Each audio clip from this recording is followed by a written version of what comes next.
But it would have been very happy. And also, they believe in building things, and especially in the PE levels, putting they are happy what they have done. And I asked them when they were making they are not got it. Great, we should they have no idea.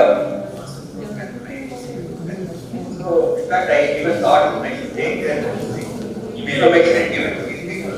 Maybe they can take them from business projects. That way, you can take some other good projects, prospects, and probably like bring good library and services.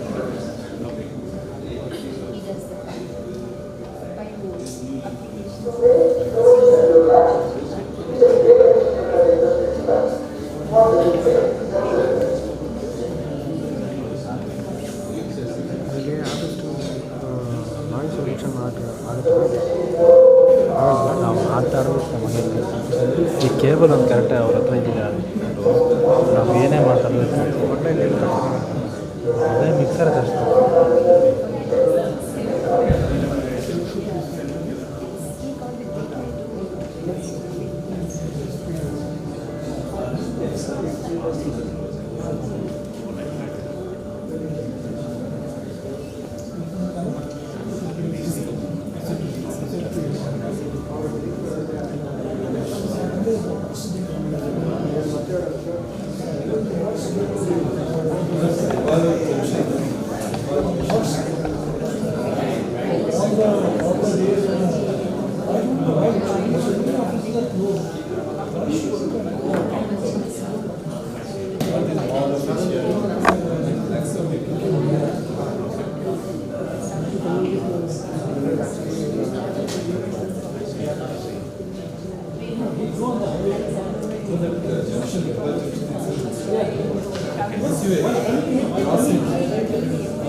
Project is far and the thing is the mathematics cancels its own counter numbers.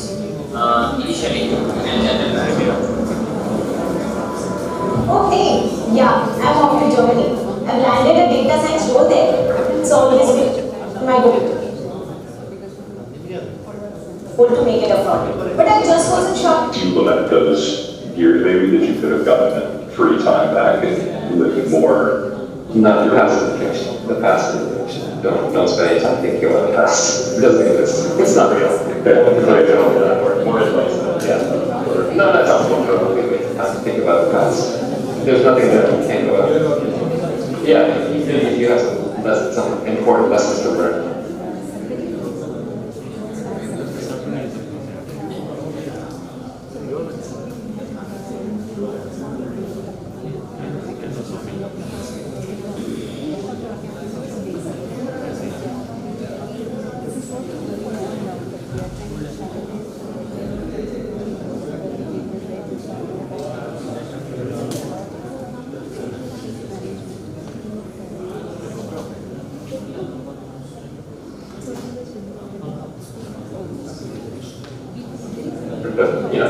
Those lessons can be learned pretty fast. You can synthesize that data very quickly.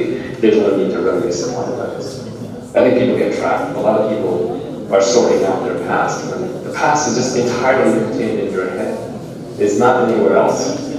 And so the easiest way is just kind of get over any problems or reinterpret them in a way that serves you and just move on. Because the present is all that actually exists. That's where you live. That's where you exist. That's what you got to spend time on, time within. At any moment when you're not present, you're really squandering time. So I had this thought today, actually coincidentally, which is, what is a good use of time? How should time be spent? Right? How do you know that you're getting the most out of every moment? And so then I was like, okay, well, I want the time to be useful and engaging, and I don't want to be too mentally disturbed or anxious while I do that time. So what is that? Well, there's flow state. That can be a flow. But the flow, the way that was defined narrowly in that famous book. I forget the author's name, but it's like a difficult Russian or Polish name, but so forgive me for that. The way the flow was defined in that book was that you were engaged in a task at the edge of your capability. where you were good enough at it that you could actually pull it off, but not so good at it that it wasn't challenging to you. So you were doing challenging work at the edge of the kid, but that's flow, and that's a good use of time. Well, that's like a couple hours a day. That's not good enough. What about the rest of my day? And so I found that really what you want out of your time is you want to get flow every moment. And how do you get flow every moment? Whether you're brushing your teeth, or walking the dog, or reading a book, or speaking in the clubhouse. Well, you have to do it in such a way that you're completely engaged, you're fully aware, you're completely present. What does that mean? That means that your mind isn't running out of control. So ultimately, if you don't want to waste time, your mind has to be under control. And you can't control your mind. It's an uncontrolled monkey. Now we're at 22 left. So all you can do is be aware of your mind being out of control, because that gives you a level of detachment from your mind, and then lets you be in flow. So the very, very subtle answer to the very difficult question of how you should spend your time, the answer is by being self-aware in every moment. Yeah, I think a lot of people, they try to get better. It's just become more observant of who you are, and you just automatically just get better. Like if you, or you don't, but all you can control is just being aware of what you're doing. There's just far too much going on where you were born, what language you speak, who you're born to. Like there's so many characters that this present moment consists of. What you can do is just observe as much of it as possible. Well, the forces launch the Big Bang, intersecting at this precise moment. You don't need to consider that. You're going to control that. So the best thing to do is, of course, function to the best of your ability, but just be as aware as possible, as self-aware as possible. Because you're always aware of the environment around you, right? So your awareness always is linked to the environment. The problem is that it's too far out into the environment. You lose your self-awareness, then your mind starts running crazy. You're constantly reacting to things. The moment slips away from you because you're lost in the past and the future, which don't really exist, and your time is wasted. But if you're immersed in the activity because your mind is quiet, and generally it's quiet because you're self-aware of the things running around, then there's a certain level of flow state that you can enter into your everyday life, and that is time well spent. And my little hack to this head, trying to zoom in, right? Like the tiniest bite of food or sip of water, like whatever, can be a deeply immersive experience of living in the present. Well, it's like the first level was 100% free time, and the second level is 100% flow state. Yeah, well, and it doesn't, the beauty is if you get 100% flow state, it doesn't even have to be free time. So free time is essentially a crutch. It's a crutch because you don't know how to be immersed in whatever it is that you're doing.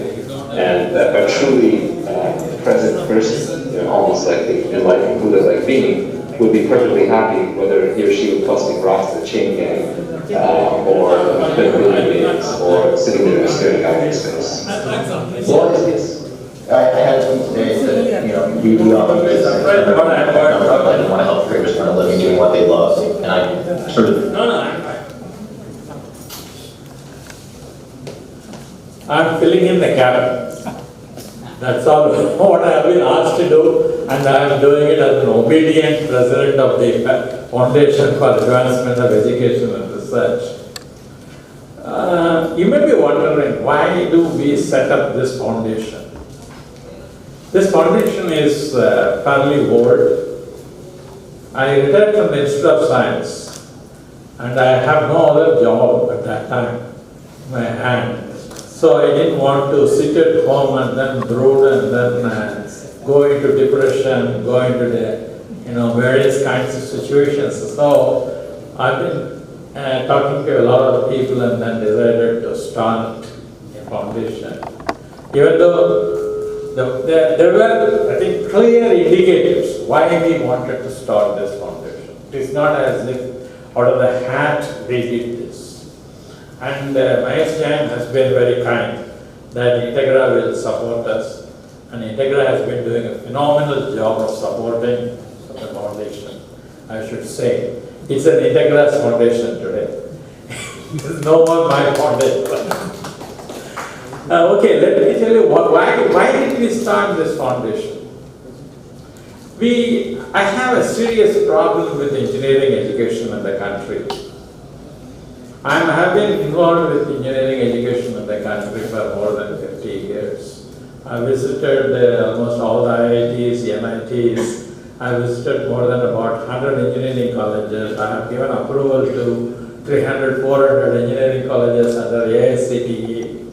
Okay, I have done all that, and I have talked in many places, talked in a lot of conferences. Every time I used to come back unhappy. Why? I think Shobana is asking me this question yesterday also, and last time also. Why am I unhappy about it? I'm unhappy even today. Not that I have got some happiness around the place. I'm not totally unhappy. I should say I've been seeing improvements.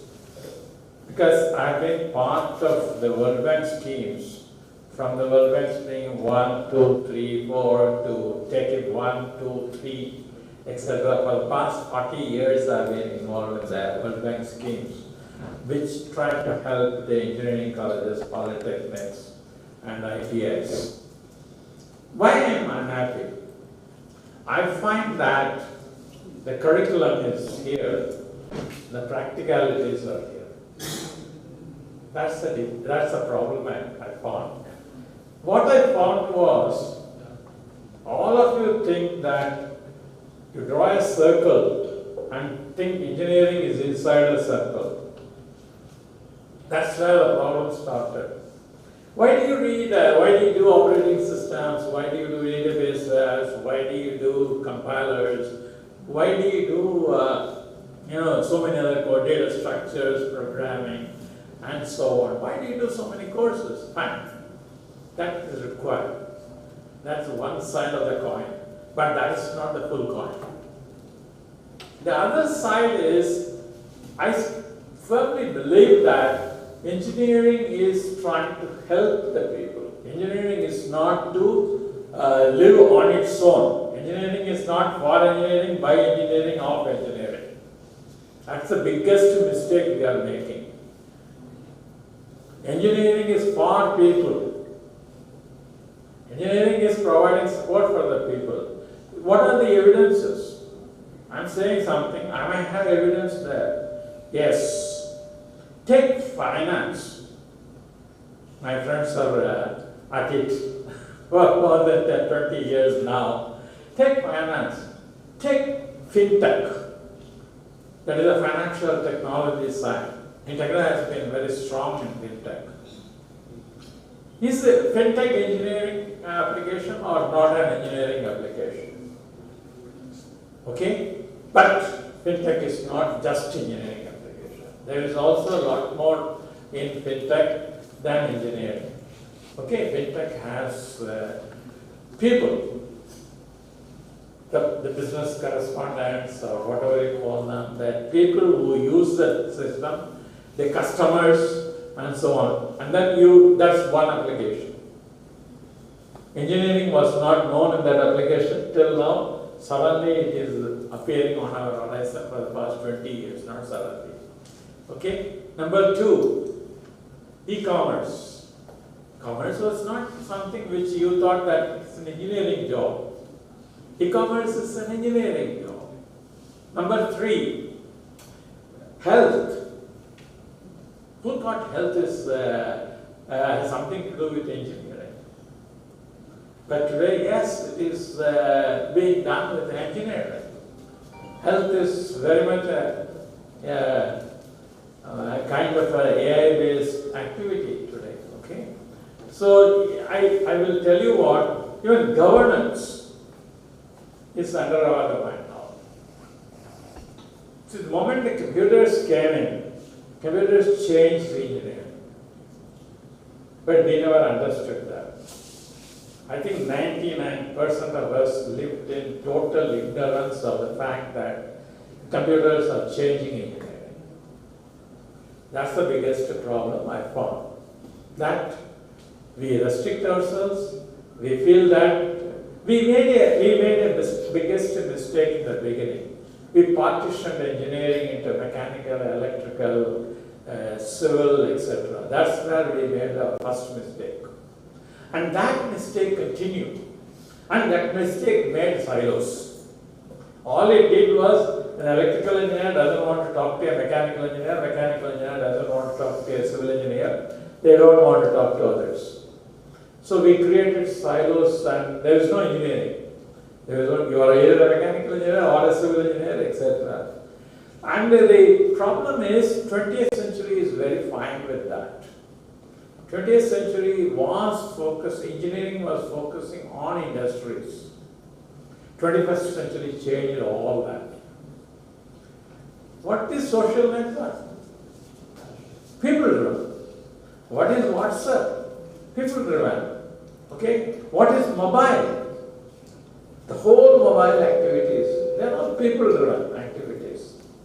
Okay? So we did get a lot of these things which are people driven activities. Okay? So 21st century saw a total difference. It changed from industry based to people based. Engineering is people focused. Have we changed?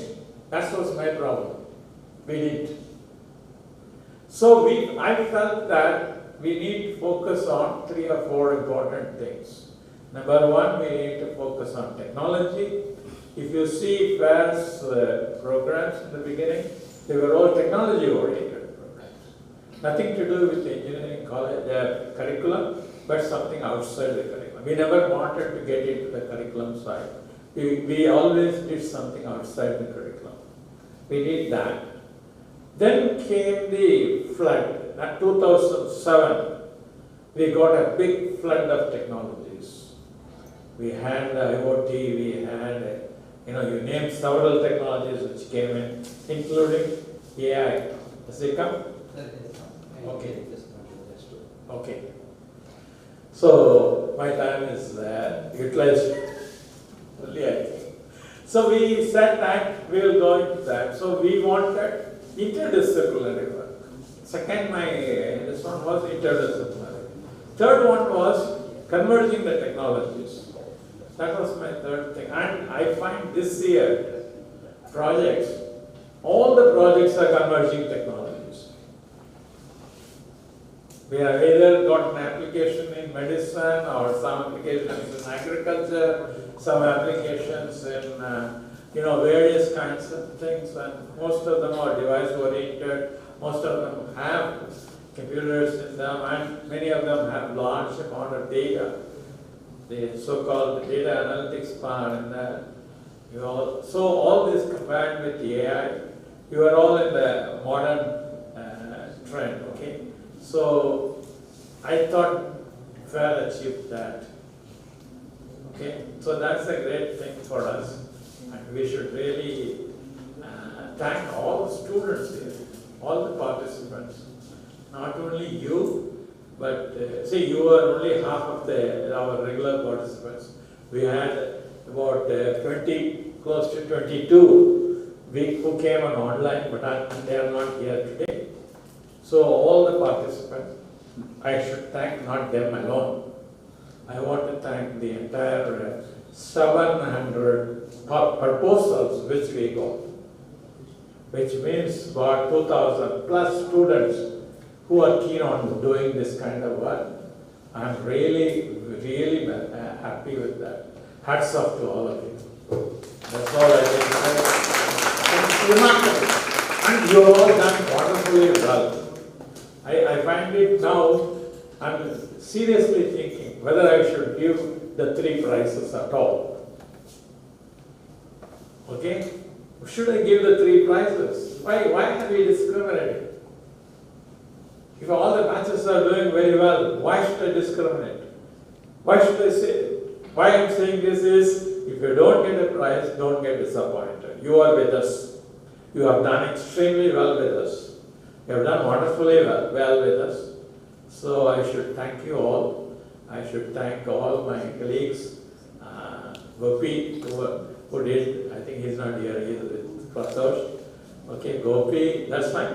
Don't worry. Gopi, Sridhar, Mahesh, Sanjay Chitnis. Then I have a whole host of mentors.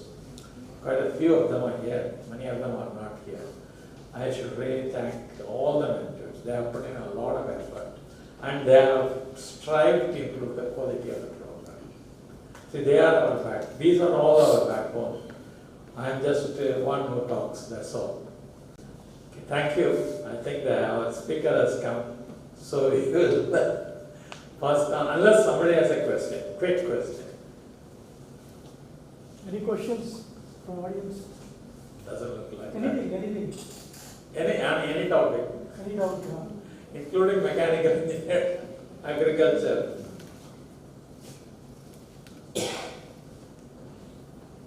Would like to know something? No. Okay.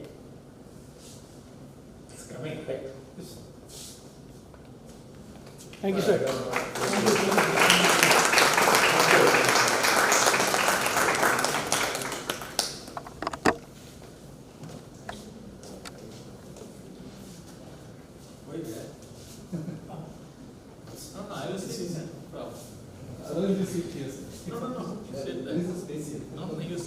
I'll sit here. No, I'll sit here. Sir. He wants to become a bank manager. Yeah, I will be with my friends. Yeah.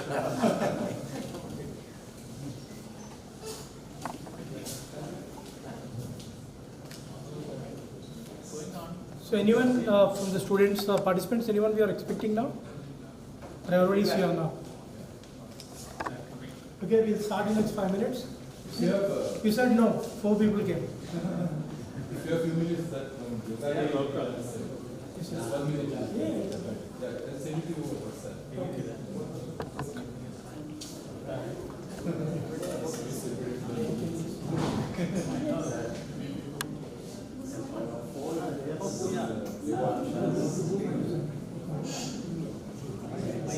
Oh, your project.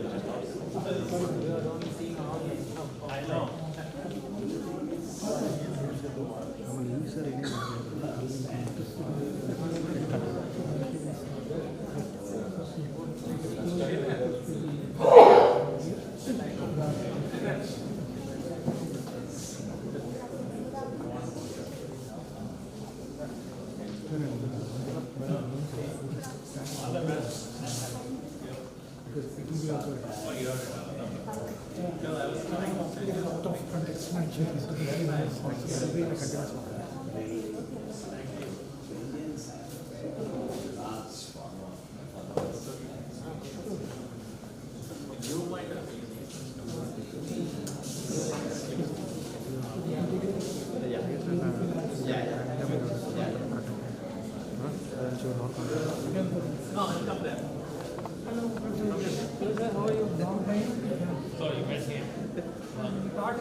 Good afternoon all.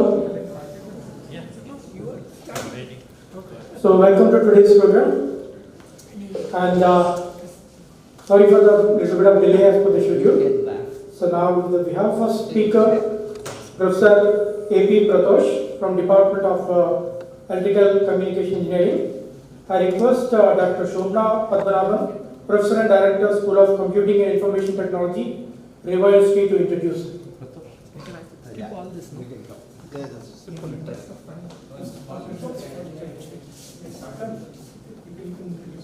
It's okay. No, that's fine. We are already early bit suspended. Okay, I introduce myself. So how much time do I have? How much time do I have? Sir, you can take a minimum half, sorry, you can take half an hour, 30 minutes. Sridhar has not yet come, I suppose. Yeah. Not yet. So otherwise, until he comes. Okay. So good afternoon, all of you. Thanks for having me. Since I made a skip my introduction, I introduce myself. My name is Pratosh. I'm a faculty member at IIC, EC department. Before this, I was a faculty member at IIT Delhi for 4 years. Prior to that, I worked in industry for 3 years in different research labs as a scientist. Before that, I got my PhD from the same institute. Now I'm a faculty at my alma mater right now. So And I also co-founded a couple of startups. I had one exit. The second company is just getting VC funded and so on. That's it. Yeah. So I see my teacher, Professor K.R. Ramakrishnan, sitting here. So it makes me a little nervous. But because he is sitting here, I start with the kind of thing that he used to do in our classes. So whoever knows him, that he's a very, very witty person. Okay? And he cuts very, very nice jokes with a very straight face. So when we initially started taking his classes, he was teaching us optimization. So when he used to cut jokes, it used to come out like scoldings. We never understood that the man is actually taking a joke. That's the man he is. So taking inspiration from him, I have to tell you that I have to first beg your apologies that I came late. I came late because I come from a different city called Bangalore. Right? So this is the kind of jokes that he used to cut. So I still remember one class in one of my friends. This guy, he was distributing this. Now I take your permission to say this, sir. Don't take me long. So he was distributing the answer scripts in one of his exams. So one student he asked this person, do you speak Bhojpuri language? Was his question. Very, very seriously he is asking. So he says, no sir, I am from Telangana or something, I speak some other language. So then he says, oh, is it? Then why have you answered in Bhojpuri? so the answer script was supposed to be in English, by the way. So his writings were so illegible that he asked him whether he was writing in Bhojpuri. Right? Those are the kind of fond memories that we have. Jokes apart, he taught us optimization. In institute, the joke or the saying goes that in your first semester of your whatever course, I know that a lot of you are from institute. In your first semester, you are up for a big shock because the first semester is dedicated to ensure that people will unlearn whatever they have learned or seems to have learned in their life. So that is the objective of all faculty in our first semester. So we give a shock to all students that come there, so that they ensure they understand that whatever they have learned, whatever they have done in their life so far in the game of learning is not learning. Right? So the entire first semester we teach things to ensure that they can learn anything in their life going forward. So that is the kind of learning that is induced in institutes. Right? That I am very proud of that culture. So no matter what branch of engineering that you come from, okay, our students are made to learn fundamental mathematics, right? Things like probability theory, matrix algebra, optimization. So these are timeless ideas that are to be taught and learned, so that no matter how technology changes as a function of time, you stay relevant.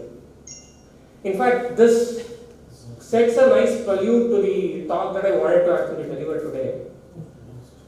I don't know how many of you are actually aware of what's happening today. We are actually living in the moment of Renaissance. Renaissance is like change. Okay, the kind of change that is happening in the technology today is unprecedented. Okay, so this is not an understatement that I am making. Okay, things are changing in an extraordinary pace. So today there is one technology, tomorrow it is changing. Okay, so we as faculty whose only job is to read papers and keep up with the pace are not able to do this. So it's changing so drastically. So what I wanted to talk about today was that. Okay, so I gave a title. See. I just wanted to, I see a lot of undergrads here, two different generations, right?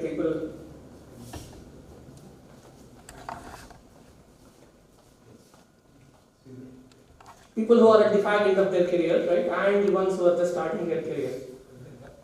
So both of them, I thought I would just, I am actually in the middle, right? So where, quite literally in the very sense of the word, I am going through a midlife crisis.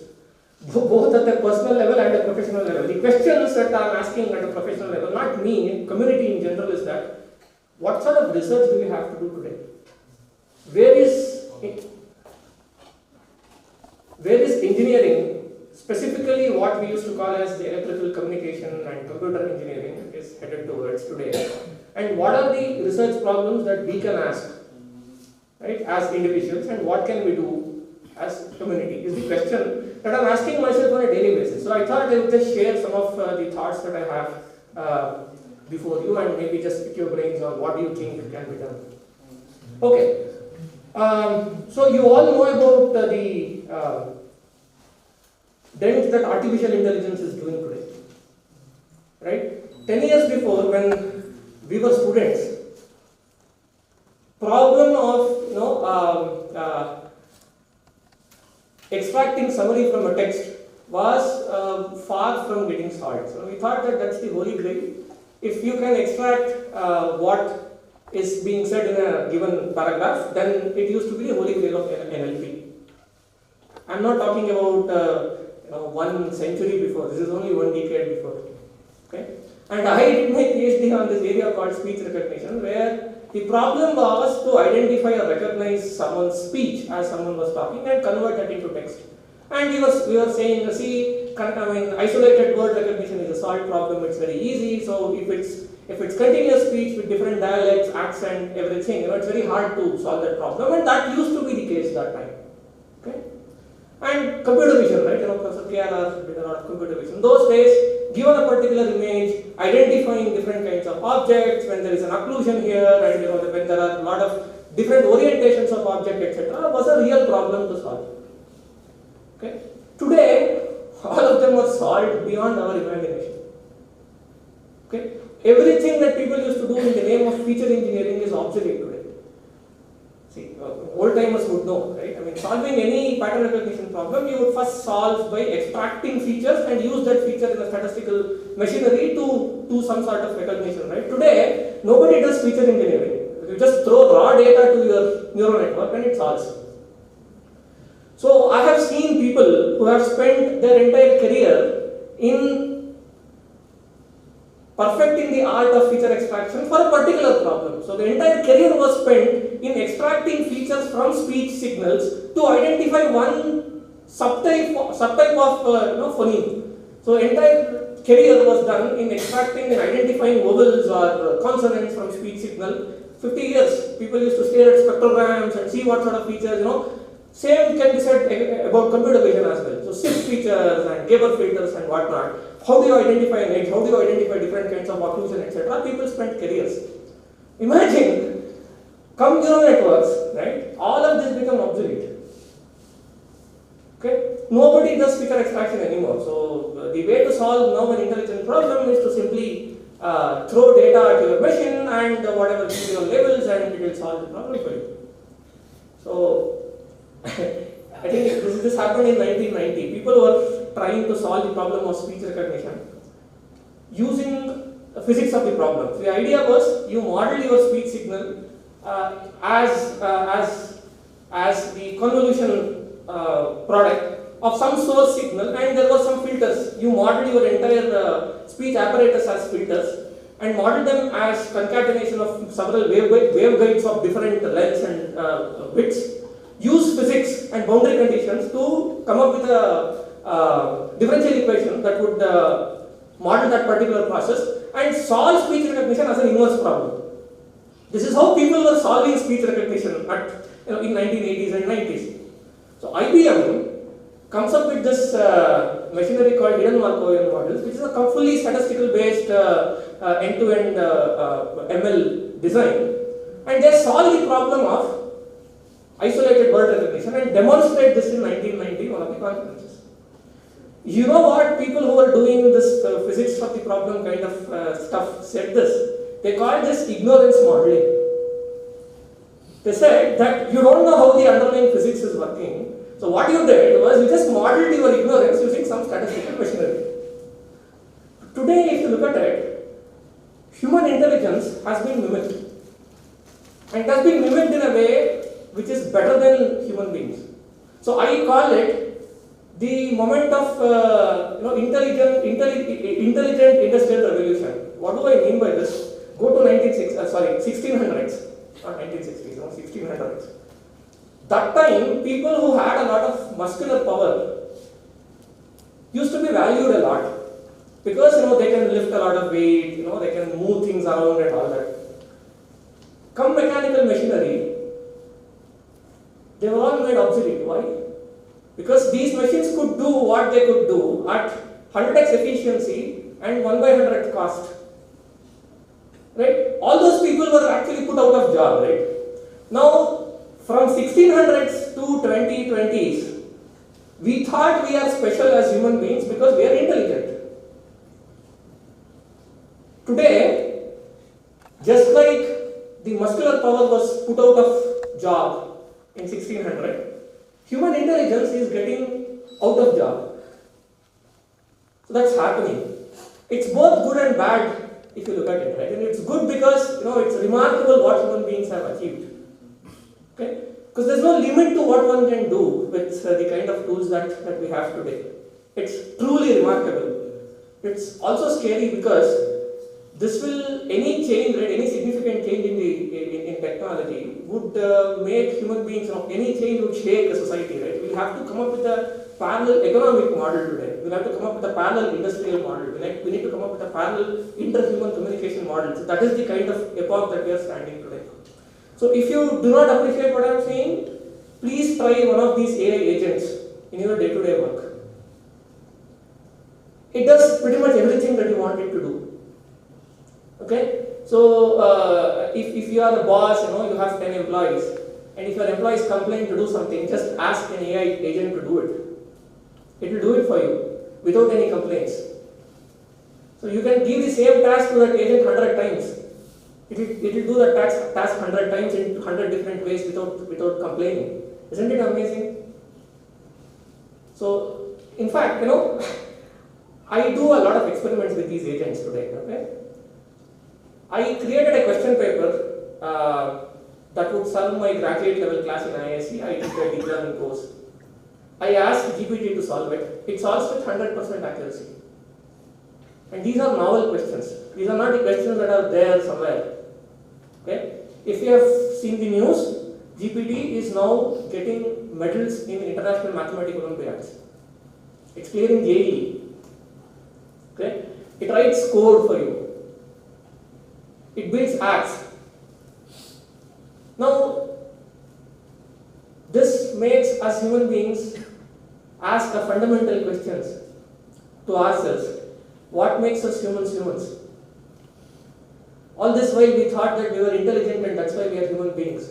Now, no, it's no longer the case. So now how does this impact? So this is going to impact every walk of life as we know today. See, as an academic, I keep asking myself this question. Do we think that the old school style of delivering a classroom lecture and the kind of pedagogical model that we have today is relevant anymore? Because all my information was not accessible to everyone just 10 years before, and classrooms were meaningful because you were conveying information. Now today, GPT would convey information that you know as a faculty, and it will also convey information that you don't know. If you think about it, all these agents today are sort of amalgamation of the existing human knowledge for centuries. Okay? Now the question is, do you really think running classroom lectures in this era is meaningful anymore? If not, then what is the parallel model? Now, I give assignments to my students, programming assignments. Okay? They just put it to GPT and it will give you 100 different answers in 100 different styles. Now, do you think having those kinds of assignments makes any sense anymore? Now, what is the parallel pedagogical model that we have today? Right? And now students are taught how to program in undergrad classes. Now, programming is no longer a skill that is in demand because you can do what is called as vibe coding these days. Right? So what is vibe coding? My younger friends would know today. So you can actually chat with one of these agents in natural language and it will give you a fully developed system, software system that is functional. Now if I am an employer Why would I employ somebody for coding? Not only that, today's AI is solving scientific problems. We just had a paper in ICML this year where we showed that these things can solve partial differential equations only through observations that are sparse with very high accuracy. So what do people who are doing finite element analysis do anymore? It is discovering new materials that are unseen. So you know about AlphaFold, right? So it is discovering new compounds that are meaningful. Now, if this is not intelligence, then what is? In fact, as I said, right, if you people are not using it, please do. They'll write email for you. See, it's actually, it's a cliche. At times, I have started it using so much that it has become like a companion to me. So, I mean, my elder friends would understand here that it's like a wife that never talks back to you in a rude language. It's a very compassionate wife, right? Or husband, whatever your spouse is. It's extremely good. Okay, so really, see, I've gone to such an extent where, if I'm stressed, if I'm under anxiety or something, I chat with GPT and it gives you very, very relevant, suggestions and answers. In fact, one time I was having this conversation with that and I said that, look, I know, I'm just coming out of a classroom where I teach my students how you are built. So I know that you are a dumb auto-regressive model with a transform at the end of it trained using unsupervised mass language modeling. Still I am talking to you as if you are my friend and I am getting empathy from you. What's happening here? You know what it says? It says Tattvamasi. Now, what I am trying to tell you is, academically there are multiple questions that one need to ask here. One, at an academic level, so how did this intelligence emerge? What happened? Talking a little bit of academic style stuff here. If you really think about it, people like Professor K.R. knows, nothing has changed fundamentally. It is still the same old neural networks, linear transformations followed by, it is composites of linear transformations and non-linearities, trained using empirical risk minimization, using a large scale of data. That's it. Nothing drastic has happened. Now, when nothing drastic has happened that way, what has made this emergence of intelligence? So that's a real question, academic question that one needs to ask. One way to explain that is, intelligence perhaps is all about patterns at scale. Right? We think that we are too intelligent. Talking to ChatGPT a lot of times, I've realized how dumb I am because I'm too predictable, and all of us are perhaps. And there's only a limited amount of things limited amount of patterns in which we think. And if I keep telling this in my class, suppose you have a lookup table for the entire universe and an order of one hashing algorithm, then intelligence is solved, isn't it? All you need to do is build a huge lookup table for the entire universe and have a very nice search algorithm to pick from that lookup table. Perhaps that's what is happening with all these transformers.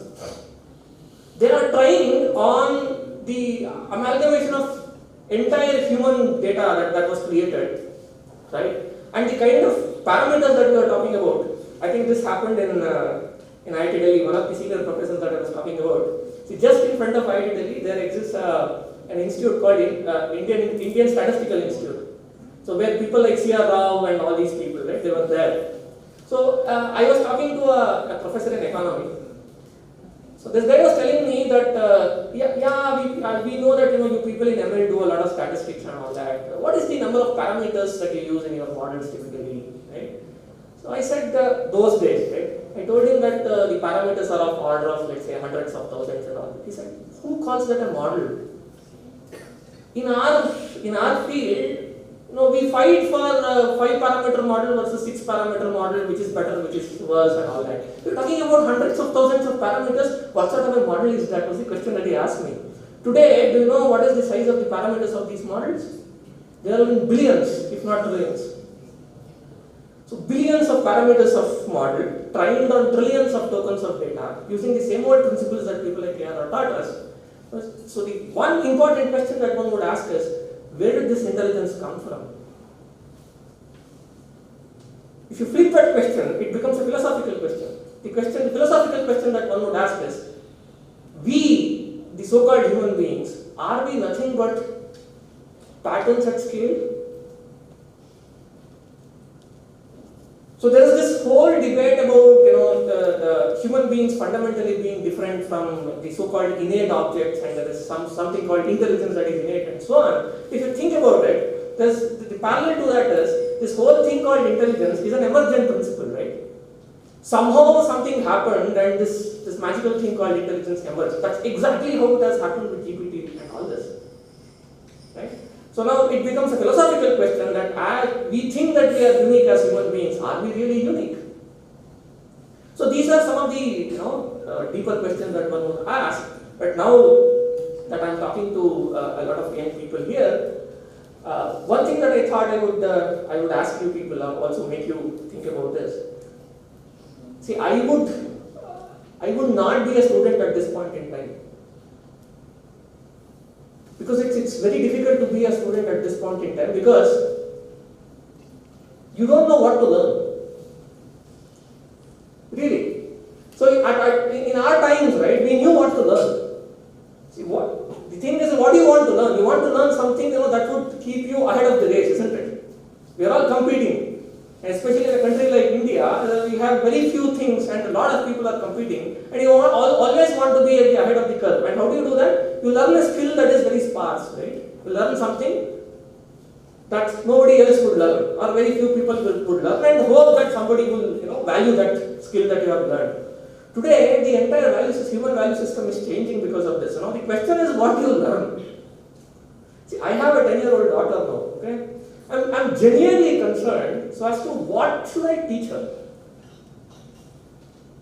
right? Do you think 10 years from now, all the things that we do in the name of learning or teaching would be relevant?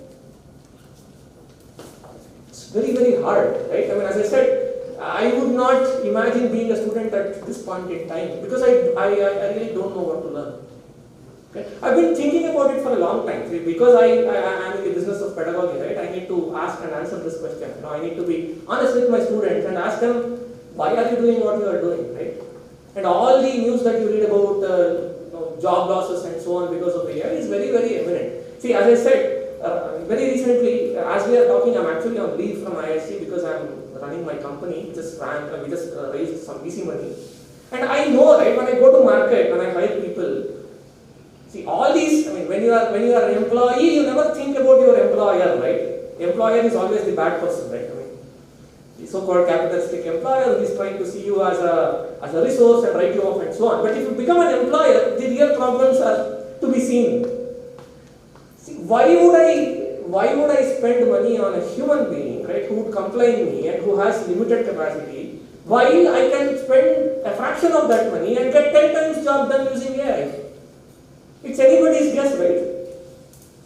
In our company, we keep our company very, very lean, and we do a lot of mundane stuff that would be done using, junior level programmers and other people using AI, and that's happening. And we have built a lot of agents for ourselves to be used within our company that would serve us many, many purposes. So this is a real thing that's happening. Now, given that, a question that one would ask is, what would one learn? How would we employ, how would we empower our youth, our next generation to tackle this? And I think sooner or later, a new economic model would emerge given all this, especially in the so-called IT and the other engineering sectors. A new economic model would definitely emerge. Something would happen, but that's for big people to do. It's for long term. But in short term, what do we do with our students? Okay. So I thought I would just ask that question. I mean, because I came from Bangalore, it took me 2.5 hours to reach here. I was pondering on that question, and I thought, what would I tell my 10-year-old daughter? What would I tell my teenage friends or people who are sitting here and my students? What do we think we'll have to do? Right? I would definitely like to hear your thoughts as well on this. But I had a couple of ideas that I thought I would share. Right? I mean. I told Mr. Gopikrishna that I would not be giving a technical lecture because you can ask ChatGPT and it will do a better job than me. So we as human beings have to now fight for our survival. We are fighting against something alien that has come, right, which is actually snatching what we thought was our own. And it's real. We thought that we are good, we are better, we are mightier because we are intelligent. No, gone are those days. Okay. Now what would we do? Okay. I don't know how many of you have watched these movies like Her and Ex Machina and Transformers and so on, right? Where people 20 years, 15 years before depicted what might happen if there comes a conflict between the so-called artificial intelligence and natural intelligence, right? So one of the dialogues in that movie which stuck with me for a long time was the following, right? You all know about Turing test. If you people don't know, let me just tell you what Turing test is all about. So Alan Turing, when he came up with this idea of machines that could think, he said, what would be the ultimate test to find out whether some agent has started thinking? So he designed this test called Turing test, where he said, suppose I interact with an agent as a human being, and I would not tell this person who is interacting that he is interacting with an agent. Now, if this person will not be able to make out that he is actually interacting with an agent, not with a human being, then that agent has passed the Turing test. Makes sense, right? So you will have to, the agent has to behave in such a way that the person interacting with that agent should not be able to make out whether he is interacting with an agent or a human being. So that's the Turing test. Okay. Now, most of the things that we do with AI, one of the ultimate tests is Turing test. Now, for instance, I'll give you an example. My colleague Sridhar does a lot of this kind of work, right? And when you work with the clinicians and doctors, the ultimate test of your algorithm is to ensure that your doctors interact with algorithm and make them not understand that they are actually interacting with an algorithm. So that's Turing test. In that movie, one of the protagonists says this dialogue. He says that I am not afraid with the AI that passes the Turing test. I am afraid with the AI that would deliberately fail the Turing test. Do you see the gravity of this statement? If there is an AI that starts cheating deliberately, imagine what would happen. Today's AIs don't cheat yet. Okay? Now, we are not very far away from the day where this might happen. It's a very dreadful thought. Now, if you think from this angle, what makes us humans is our ability to cheat, is our ability to lie, is our ability to manipulate. So this is at the negative end. So if you look at it from the positive spectrum, right, what makes us humans is our ability to work in groups, to collaborate, right, and to work towards the good of the society as a whole. AIs don't care about the other AI. Do they think that the other AI is very sad and will have to do something for the other AI and it's sad and so on? They don't yet. Okay. So the kind of suggestion that I want to make to my young friends here is that assume, don't live in a false wonderland. Assume that AI is very real. I tell my students that when I give an assignment to them, I assume that they have access to GPT. That's an assumption that I am making. So if you don't use it, then it's your problem. Okay? Assume that everybody has access to AI today. So that's a given thing. Don't say that, okay, and if there are some faculty members sitting here of this university, please make this assumption. Okay? And design your pedagogy accordingly. We can't cheat ourselves, you see. You can say that, oh, don't look at GPT, don't do this. That's foolish. People will. If there is some tool that can be used that would make their life easy, people will use it. Today or tomorrow, it's going to happen. So assume that it's there. Now, what is the next thing? So don't be like these people. I don't recall that name. If one of you recall, tell me that when this industrial revolution happened, there was a small group of people in Europe who were going around and destroying all those machines because they thought that they are satanic and all that, right? There's a name for that group. I keep forgetting that name. So don't be like that people. Don't deny the advent of artificial intelligence. It's there. It's there to take your jobs. It is there to replace a lot of repetitive things. Not even repetitive. They are being creative these days. In fact, I told you that I'll ask AI to solve my question papers. It does it. I also asked AI to create a question paper. It does that as well. Right? Pretty decently, by the way. Okay? Now, assume that all of it is there. Assume that you have access to infinite intelligence. Now ask this question. Given, conditioned on the fact that we have access to someone or something that can think 100 times better than us, now ask the question, how can I solve problems? What can I do given that I have access to this? That is the question that one should ask today. So let's ask this question. Are all human problems solved today? Absolutely not. It took me 2.5 hours to cover a distance of 20 kilometers. Right? And I am sure that there are hundreds of such problems. Now going forward, only those people who can use these tools and solve human problems are the ones who are going to be valued. Fundamentally, the value system in human society has not changed, through millennia. People who solve problems are the ones that are valued. Now, what happens time to time is human beings would come up with more and more powerful tools, okay, that would enable us to solve new problems that we would have not envisaged before without having them. Right? So one example can be the vaccinations, right? Before vaccinations, people were dying from common flu. Now, after the advent of vaccination, the average lifespan has increased. Of course, new problems have emerged, but the problems that used to exist at that point in time in the society went off because somebody came up with a nice tool. Okay. Now think of situation that way. So now nobody will ask you anymore, no longer, to write a program or solve some DSA problems. Gone are those days. Okay. If there is one skill that is being valued, irrespective of time, it's your ability to solve real problems. And nobody cares what tools do you employ in solving those problems. Now, all my young student friends here have to remember this, that your survival in this world will depend on your ability to empathize to your fellow human being and solve his or her problem. And assume that you have access to huge power in terms of AI with you in solving that problem. So the question that you should be asking is not how do I invert a binary tree or reverse a linked list or find a cycle in a linked list or something. Gone are those days.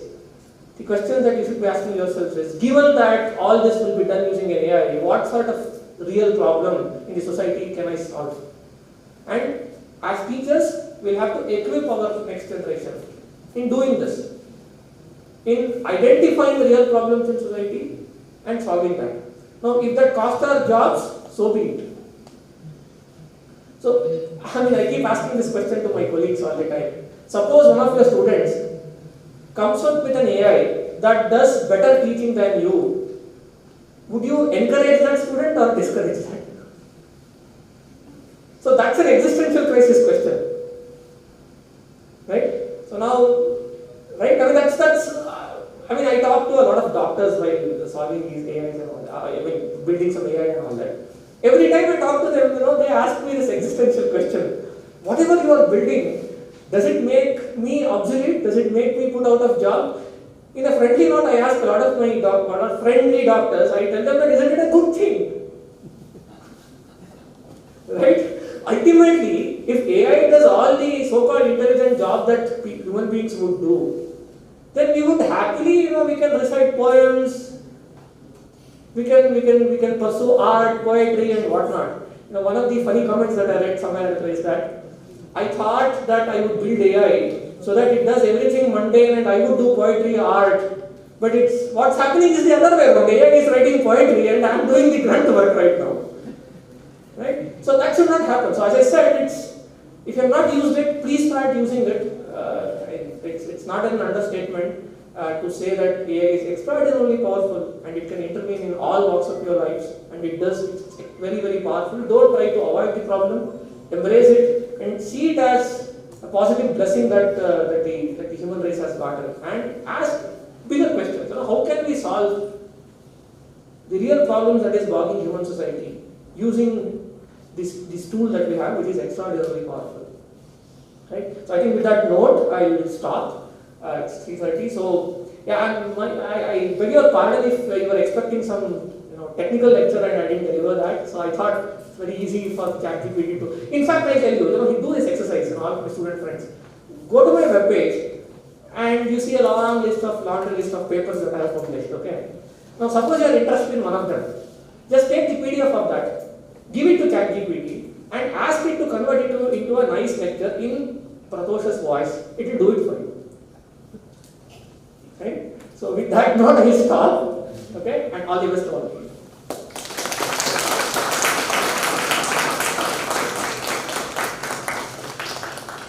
Any questions from the audience while we're interested?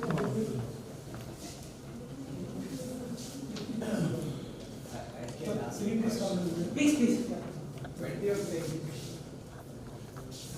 there'll be some humanoid sitting here along with this kind of thing? How many years that Asking me for an opinion, I think less than a decade. I will come down by 5 years on that. Yeah, that's what I wanted to He doesn't want that. He doesn't want that. Humanoid. Humanoid, already it is there in the China is making it. So 5 years I will give for 5 is a big time. Sir, I have a short For question. India, I'm saying. What is the relevance of research for these youngsters? No, Even this that's kind a of good scenario. question about it. That will take him another hour. No. I want a very brief answer.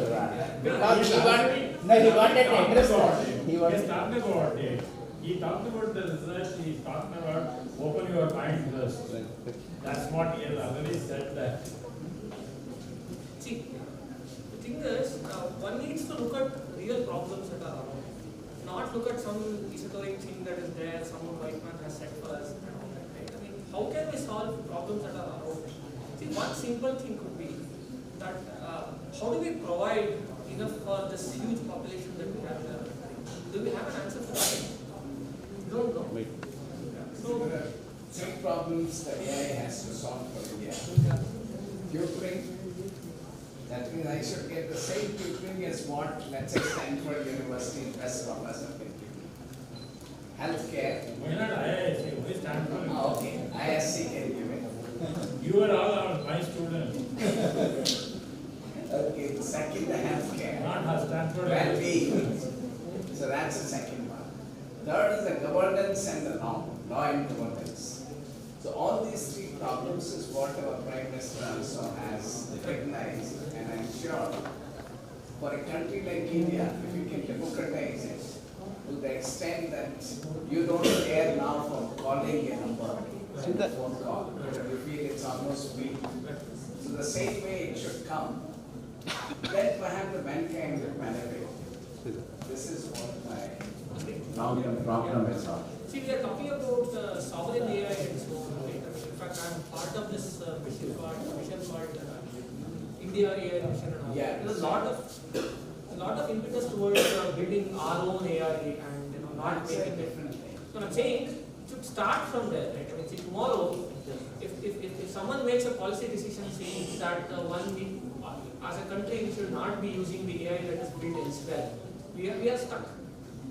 Right? So having a sovereign AI is very, very important because it's only one policy decision.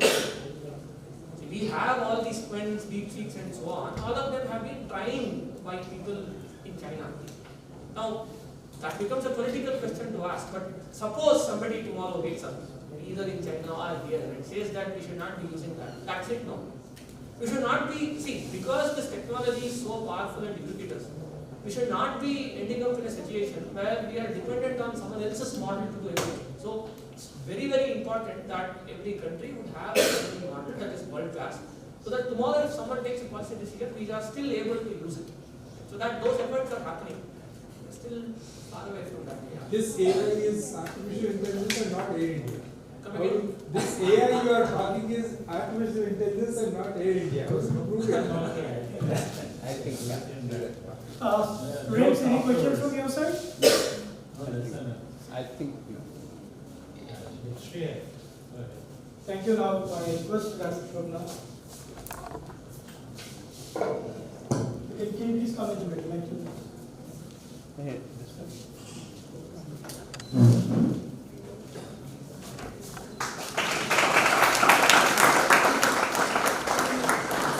Look here, look here.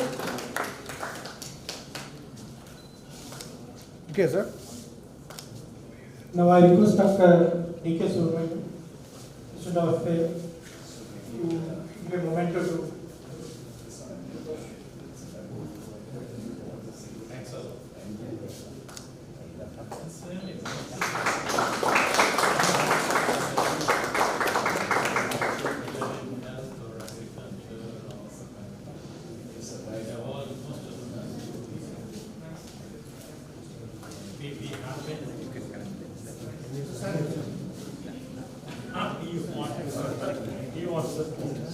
Come close, come close, come close.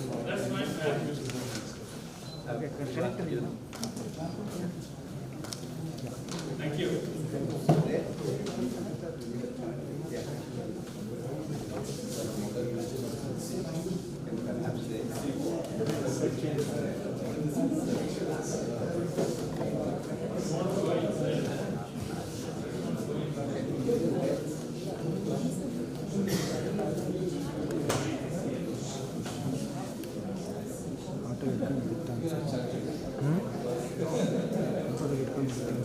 Now we will go with the second special lecture of today by Professor Sridharan Devarajan. So I will request Dr. Shobna to quickly give a quick introduction. The topic, so the previous topic, of course, the students will remember, I think. The first lecture is the emergence of machine intelligence, the present and the future, the boon or ban. So now the second lecture is the topic is deep reinforcement learning for automated cancer detection by Professor Sridharan Devarajan.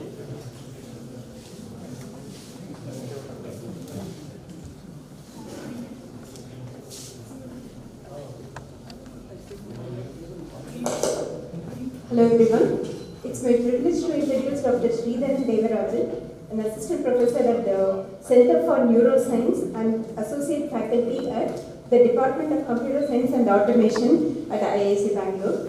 Dr. Sridharan holds a dual degree in electrical engineering from IIT Madras and a PhD in neuroscience from Stanford University, where he also completed his postdoctoral fellowship. His research focuses on the neural and computational mechanisms of attention, decision making, and cognitive control using cutting edge tools such as fMRI, EEG, diffusion MRI, and brain stimulation.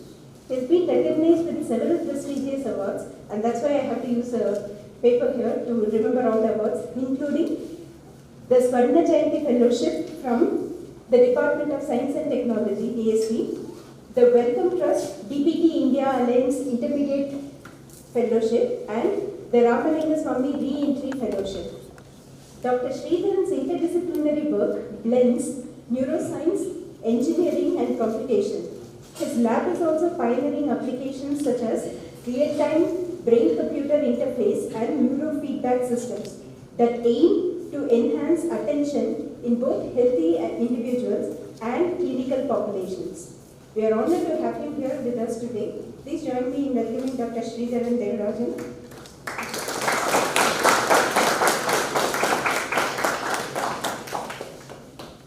I think the topic is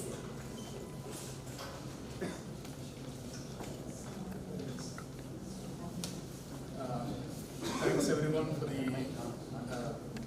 thanks everyone for the kind introduction. Can you hear me?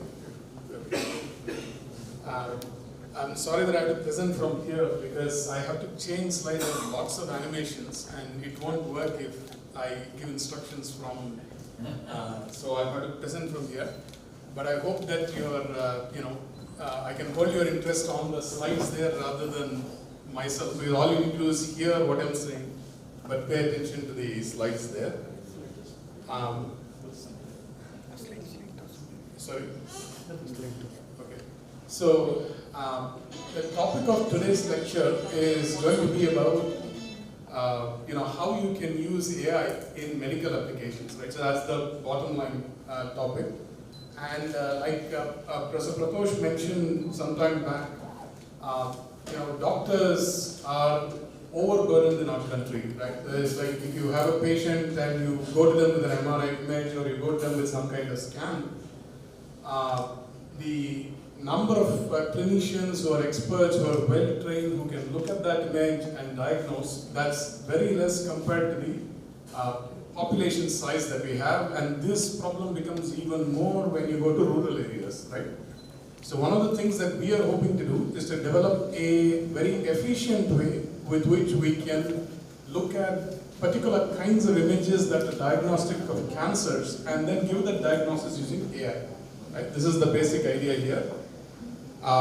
Before I go into too much additional technical stuff, let me acknowledge the team that did all the work. This is Tarun, who's an MTech AI student at IISc. Naman, who's a computer sciences student, and recently they just submitted a paper to NeurIPS, and we're sort of keeping our fingers crossed. There's also joint work with Professor Gugan in computer sciences department, and he's a very close collaborator on this project. He's an expert on reinforcement learning. I should also acknowledge the different sources of funding for this project. So let me also say that that I'm going to do a fairly technical dive, but I'll try to keep the explanations at a high level. So if you have any questions, please feel free to ask. Interrupt me and ask. I don't want to keep it too formal. Yeah.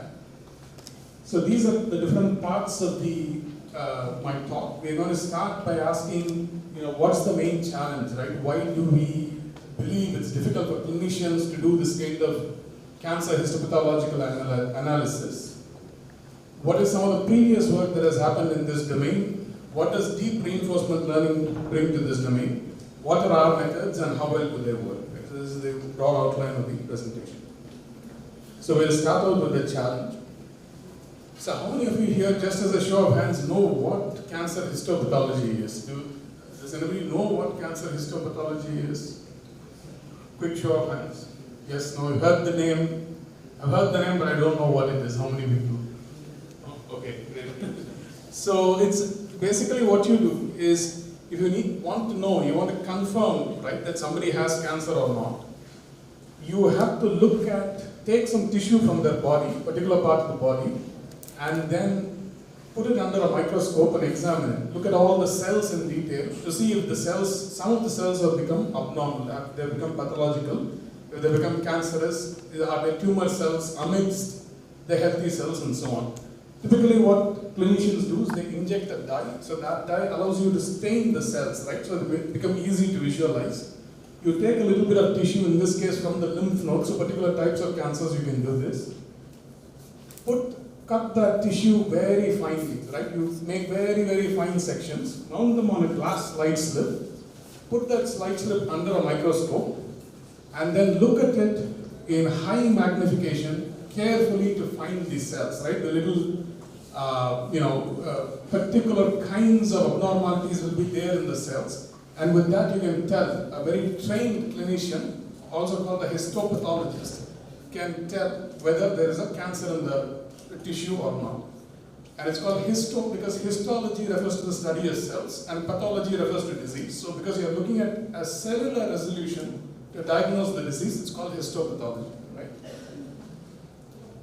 So what we're going to work with is a digitized version of these images, which are called whole slide images, right? So this image that you see there, the cover slip and the slide, that image, once you digitize it, it's called a whole slide image. I'll be using the term WSI over and over.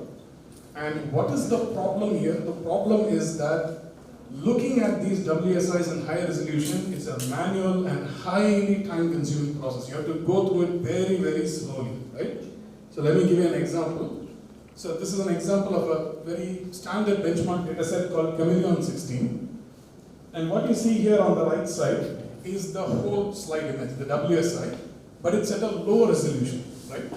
So typically what the clinicians will do, the histopathologist will do, is they will zoom into it at 10x magnification, zoom into it further at 40x magnification, digitize the slide, and that's for us, right, for us to look at. And then only when you zoom into that high resolution will you be able to see and exactly identify which part of the tissues are the tumor cells and which part is healthy. So the part that has the tumor cells, you see that they're marked out with a little red boundary, right? So that can be done, but you can imagine that that small tissue, which is now magnified 40 times, how much time it will take to go through that tissue and identify whether there's tumorous tissue or not, right? So it takes hours, it takes days sometimes to go over the entire set of slides of a patient sample. So this can be very time consuming. What we would like to do is to automate this. These are some details about the data set. I won't go into the details, but there are different levels of magnification at which you can look at the tissue. But ideally, you want to look at it at the highest resolution available, because that's when you can be confident that the cancer is there, right? Because if you look at it at this resolution, you can't really tell. You can't really see the cells or distinguish their features at this level of resolution, this low resolution, right? You have to go to this high resolution, okay? So in the data set that we have about 300, slide samples in the training set and about 130 slide samples in the test set. And what we are going to do is we are going to see if we can use deep learning models to do this kind of pathology classification for us, right? So how many of you here know about, because Professor Pratosh gave you a very long,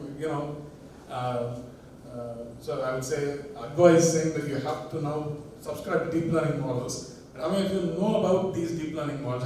Do you know what convolutional neural networks are? Everybody's heard of convolutional neural networks? Yes? So can you raise your hand if you've heard of convolutional neural networks, CNNs? Right? There are various kinds of deep learning models which are now very, very standard in the field. They are so standard that all you need to do is plug and play, right? Like you were saying, you don't need too many skills even to learn how to use them. They're very, very standard in the field now. So why can't we take one of these very standard off-the-shelf models and throw our images at them and train them to classify that? That seems like a very simple thing to do, because these neural networks are very powerful. They can distinguish cats from dogs. They can tell you, they can perform very complex visual tasks, right? They can identify particular individuals from a large group of people. So what is the challenge here? The challenge here is that these WSI slides are extremely large.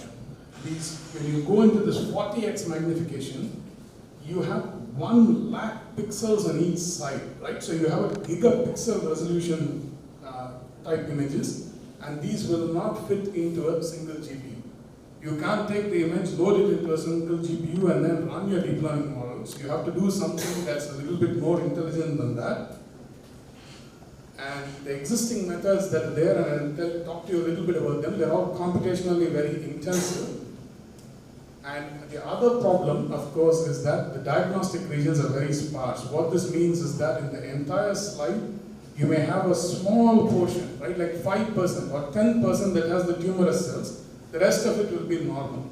So the model needs to know where to look. If you load the entire slide into the model, you're just wasting the model's resources, right? Okay. So what is our proposed solution? The solution that we propose is that we're going to try to sample the most informative patches. We're going to look at what is important and then prioritize and look at only those areas of the slide. And by doing this, we're hoping to reduce the inference time and the computational load. And we're hoping to also improve the classification performance. That is our ability to tell whether there is pathology or not. Yeah? We're hoping that to do this in a manner that mimics what the clinician does, what the histopathologist does, by looking at each part of that slide and then looking at only some parts that are relevant, not looking through the entire slide completely, which will be a huge waste of time, right? Okay? So if you have any questions so far, please feel free to ask. I know it's going to, this is already a bit technical, it's going to get a little bit more technical from here on. Right? So we do a fair number of things just to introduce you to how these slides look and what we do to them. We do a fair number of things to clean them up, right? So in order to remove all of the background information and so on. And once we clean them up, we divide them up into tiny little patches, right? Non-overlapping patches. We pass it through a feature extractor. In this case, this extractor is called a transformer. This is a vision transformer.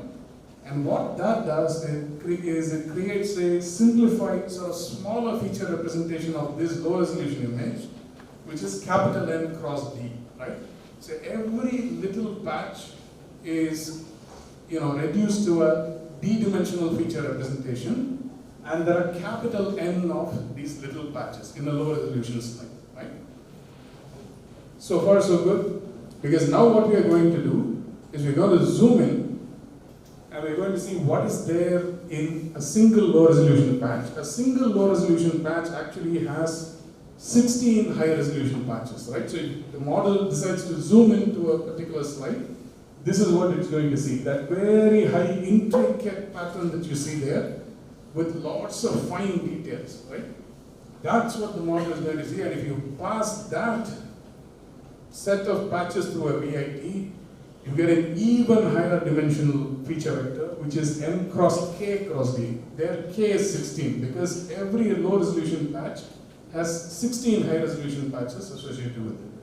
So you have this huge feature vector, right, that's sitting with you. And so ideally you wouldn't like to do this for every high resolution patch in the slide and then make your feature vector and then do the diagnosis, because it's very time and memory inefficient, right? So what can we do? It turns out that there's a fair amount of previous work preceding this, right? I'm not going to go into a lot of it in too much detail. I thought I'd introduce you to a very high level of some of the past work, just to give you flavors of what are the things that have happened in this domain, right? So one of the things that you'll hear in this cancer histopathology domain is something called multiple instance learning. Now, how many of you are familiar with classifiers? Does everybody know what a classifier is? Anybody who knows what a support vector machine is? Yes, SVM, heard. So this, what you see here on the left-hand side, let's say this mouse works, this thing here is a conventional classification problem, right? There's a single instance classification problem where you have lots of positive instances. You can think of these as the healthy images, and you have lots of negative instances. You can think of these as the cancer images. So every image has a label associated with it, and your model learns to draw this classification boundary between the healthy and the diseased, and this is a single instance normal learning, conventional classification. Multi-instance learning means it's a weakly supervised type of learning. You have bags of instances with labels, right? Each instance does not have a label, but you have a collection of instances, and you only have labels for that collection of instances. So for instance, this whole bag will have a minus label. This whole bag will have a plus label. This whole bag, right, which has 3 plus and 1 minus, will have a plus label, because on average, there are positive instances than negative instances, right? So this is called multi-instance learning. Now, why is this useful for cancer histopathology detection? It is useful because if you try to go and annotate the whole slide image at the patch level, so if you ask a histopathologist to go and look at these tiny patches that I showed you before, so these little things here, right? And I ask the pathologist to say, is this patch cancer, is this patch cancer, and so on, that's very time consuming, right? So all the pathologist needs to do in the case of multiple instance learning is to say whether there is a tumor anywhere on the slide. And then what I'm going to do is take all the patches in that slide, put them in a bag, and label the entire slide as being tumor positive, right? Now if I look into the slide and the pathologist finds there is not a single patch with tumor in it, the pathologist is going to call it tumor negative, right? So what we do in cancer histopathology, this is largely previous work that's been done here, is that you treat the whole slide image as a bag of patches, and then you put a label on the entire whole slide image, so you don't have to deal with individual single patch instances, right? So this is the basic idea. This actually speeds up learning. It's also less resource intensive because you don't have to have the pathologist label every single instance or every single patch as having a tumor or not a tumor, right? Okay, so at the high level, this is the idea. Okay? Now there are other advances that have been made to this. Called attention-based multiple instance learning and so on. And the basic idea here is I told you that a slide has a lot of different small patches, right? But I also told you that of those patches, only 5 to 10% have tumor in them, right? So if a deep learning model looks at all the patches and tries to come to a decision, it's likely to make some incorrect decision based on the vast majority of patches that don't have a tumor in them, right? So if you train your model to pay attention only to some patches, and this is this weight vector that I'm showing you here, this weight vector guides your model and says where it should be paying attention in the slide. And if it pays attention to the correct regions, the regions with the tumor, and remember these are only a small fraction of the entire slide, then the model is likely to make better and more accurate predictions, right? So this is exactly what attention-based multiple instance learning does. It trains the model on every slide to pay attention only to the parts of the slide that have relevant diagnostic information like tumor cells and so on. Okay, so you'll hear this term also fairly frequently in this literature. It's called ABFIL. So I'm going to skip all the details of the map and so on. But what is the problem with the models like this? The big problem is that once the model learns to pay attention in a certain way, it doesn't generalize well, right? So just like if you're listening to a particular lecture in class, you are in a science class, and then when you're in school, the next R is geography, right? You are constantly thinking about whatever strontium and barium and so on in chemistry class. Suddenly the new teacher comes in and she starts talking about the earth and Africa and Europe and so on. You have to reorient your attention, right? That's very hard to do in models like this because they've been trained to pay attention in a certain way. So it becomes very hard for them to pay attention to different kinds of patterns. So therefore, these models sometimes fail when you have different kinds of tumor in the same slide. They only learn to pick out particular kinds of tumors. The attention mechanism becomes super focused on specific patterns. Okay? So what's the solution to that?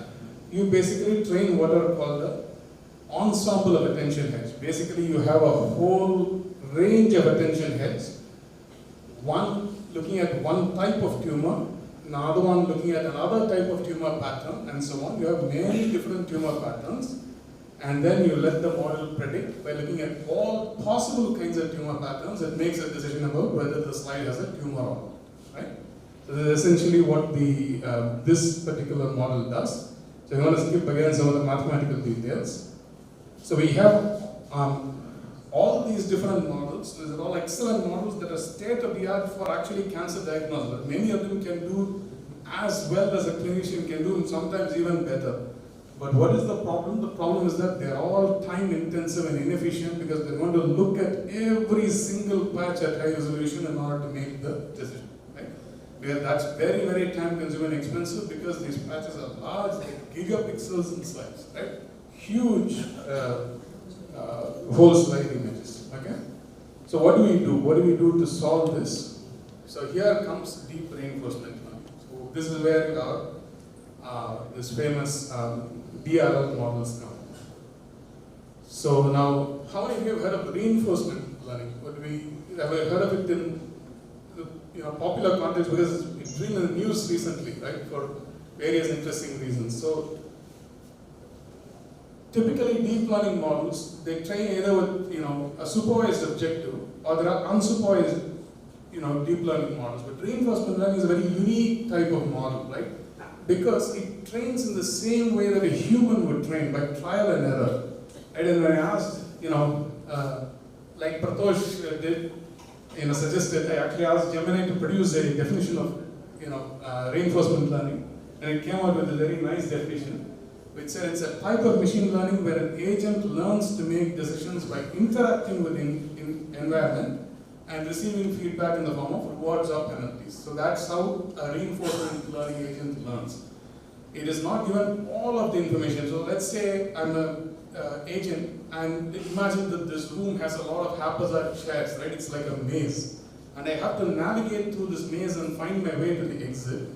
If I didn't know very much about how chairs look and how to navigate myself through this, I would use a reinforcement learning strategy. I would go into the room and explore a little bit. I may run into a chair, then I'll go back, and then I'll try a different path, and then I'll go back and so on until I find a path through the maze, right?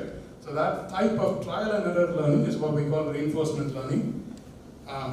My colleague Gugan teaches an entire semester-long course on reinforcement learning and barely scratches the surface. So in 10 seconds, this is the best justice I can do. But it is, just to give a shameless plug for why reinforcement learning is important. Some of you may know about Jan Lacan, one of the stalwarts in this field.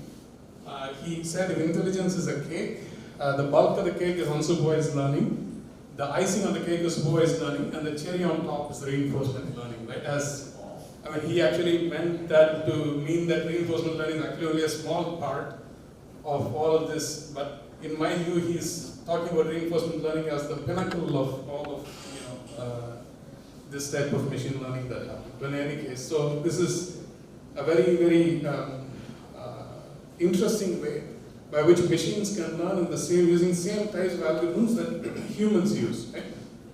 So where has this been in, used frequently and been in the news recently? This is this started out with this paper by DeepMind. Like Google has recently acquired DeepMind, not so recently, but some time back acquired DeepMind. And they published this paper in Nature called Human Level Control Through Deep Reinforcement Learning. So what they actually showed is that if you take a reinforcement learning agent, right, and present to it Atari video games. How many of you have heard of Atari video games? I really want to see some hands up, sooner or later to at least one of the questions I asked. Does anybody know Atari video games? No? I guess everybody is now in Sony PS2 or whatever, right? So nobody knows about Atari. So there are lots of these, 50 years ago, there used to be these video games where there'd be heavily pixelated screens, but there'd be very interesting games, right? Like Breakout, for example, where there'll be a ball bouncing on a paddle, and there'll be bricks on top, and every time you bounce and hit one of the bricks, you break one of the bricks, right? And you had to keep on doing this without the ball falling off. You had to keep reflecting the ball with the paddle, right? So what they did is they took this convolutional neural network, which is a conventional deep learning model, and just fed it frames of the Atari video game, just video frames, right? No deep information about ball, bat, brick, or anything like that. Just the video frames, and trained it through deep reinforcement learning, and they were able to show that it can outperform a human playing a game, right? So that's why human level control, right? So the agent could learn to play the game as well as a human could. In fact, the agent learned interesting strategies. Again, if you knew about this game, you would know why this is an interesting strategy. So these bricks here, right? If the ball keeps hitting them and coming back, and your paddle is down here, you're moving it left and right. If the ball keeps coming back, you're likely to lose it, right? It's likely to fall between the paddle and the rest of the screen. But if you dig a tunnel like this, right, with the ball and you bounce it upwards, then it will hit a lot of the bricks above before falling off, right? So that's an interesting strategy, and the agent figured it out, right? It didn't need any explicit training. Just through reinforcement learning, it sort of figured it out. It didn't need somebody to teach it that strategy explicitly, right? Okay, so for this reason, this started out, one of the major revolutions in deep reinforcement learning. And then more recently, BBC News covered this, that the DeepMind's AlphaGo model beat the Go Grandmaster. So Go is a very powerful strategy game, even more challenging than chess, arguably. And why it's so difficult is because sometimes Go players, especially grandmasters, play by intuition, right? If you ask them, why did you make this move, they won't be able to tell you why they made this move. They just play by intuition, and somehow they win, right? But this AlphaGo was actually able to beat them at their own game, and then this became a huge sensation, and BBC covered this and so on. So this is one of the most successful ways for these deep models. So deep reinforcement learning models combine deep learning with reinforcement learning, and they've become very powerful with human, human level performance in games of strategy. So where can we use this? It turns out it's a very simple way you can apply reinforcement learning in this cancer histopathology framework. So how do you do this? So this is an earlier approach called R-Logist, who started this idea. So what they did is they look at the slide in low resolution, right? Imagine that it's like you playing a video game. The RL agent is playing a video game. You're looking at it in low resolution, and then you have to take a guess. Where should I zoom in? Right? That's the guess you have to make. You zoom in, you look at that part in high resolution. If you detect the tumor, you're done, you won the game, right? Move on. But if you don't detect the tumor, you have to do something by which you update your state, right? Because what you have to do next is you have to make a decision where to look. What is the next patch I have to sample, right? That decision is critical, because if in the next patch you hit the tumor, again you won, right? And so you have to keep doing this over and over again until you hit a tumor patch. Now if you do this haphazardly, you may never hit the tumor patch even after a large number of guesses, because the tumor is in some small portion of the slide, right? So you have to do this intelligently so that over time you're building some intelligent representation of the slide, so that very quickly you can go and hit the tumor patches and stop the game, right? So this is basically what they did. So they started out by extracting some features using something called a VIT. Then what the RL agent does is it takes a guess. It takes a guess as to what the high resolution image will look like. Based on that guess, it will select the next patch to zoom in. Once the next patch to zoom in, it will take another guess as to what the high resolution, an updated guess, right, as to what the next high resolution image will look like. It will keep doing this until it makes a classification decision, right? So at some point, it will stop and it will decide, okay, I've decided there is a tumor in the slide or there is no tumor in the slide, okay? This is what, and then it learns through what's called a terminal reward, which means that at the very end, it gets to know whether it made a correct decision or whether it made an incorrect decision, okay? I just thought I'd give you a small visualization of how this works. So that little patch here, that's the tumor patch, that's where the tumor cells are. But remember that initially, you're only looking at it in low resolution, right? So the agent only sees a very fuzzy picture. But as it samples each little patch at a time, its picture becomes clearer and clearer and clearer until it's able to spot, oh, here's the tumor, and then it goes and hits it, right? It doesn't have to hit every possible patch in the slide. It just needs to sample enough patches to know when or where the tumor patches, and then it will go and hit that. So the way the normal example that I give for my students when they're trying to understand this is, imagine you're reading a newspaper, right? And a newspaper has billions of words of text. So if you want to read an article, you're not going to sit and read every word at a time. You'll never finish the newspaper that way, right? So you just read a few words there, here a few words there, you read the headline, you more or less know what the content of the article is, right? And then you move on. That's how this algorithm is working. It's just trying to get the gist of what whether the slide contains a tumor or not, without looking at every single patch in high resolution, right? So this very roughly, this is what's happening, right? Okay, so what are some of the problems with the existing approaches? I'm not going to go into too much detail. I would say the biggest problems are that one, it doesn't have great performance, the existing approach. The second problem is that it's proprietary. So it's owned by some AI company called Tencent AI. Therefore, the code is not free and we can't use it. And it's not replicable. So therefore, what we did is we built this algorithm from ground up, but improving a lot of features that would allow us to perform much better than their existing standard. Again, won't go into the details of why it's better. There were lots of different reasons why we could improve upon what they were doing. And so let me quickly go to the, I'm going to skip all the details of these methods because these are quite involved. But essentially what we do is the way we extract features from this image, right, is fairly advanced. So what we do is we don't take like standard deep learning models like AlexNet and so on. We take a model that is tailored to looking at cancer images. And so that model learns much better features than any standard CNN model. So that is this first part here. The second part here is we use something called a targeted state updater, which allows you to more efficiently update the states of the reinforcement learning agent. Again, I'll skip these details, in the interest of time. But basically what this thing does is exactly what I told you. This whole loop is about starting by looking at one patch, updating the state, making a classification decision, then deciding where to look next, updating the state, and so on. So just keep doing this over and over again. And then we have this final model. I will quickly conclude by looking at the results. The results are in the columns. So just to orient you, these are two different cancer data sets, right? This is Chameleon 16, this is another cancer data set called TCGA.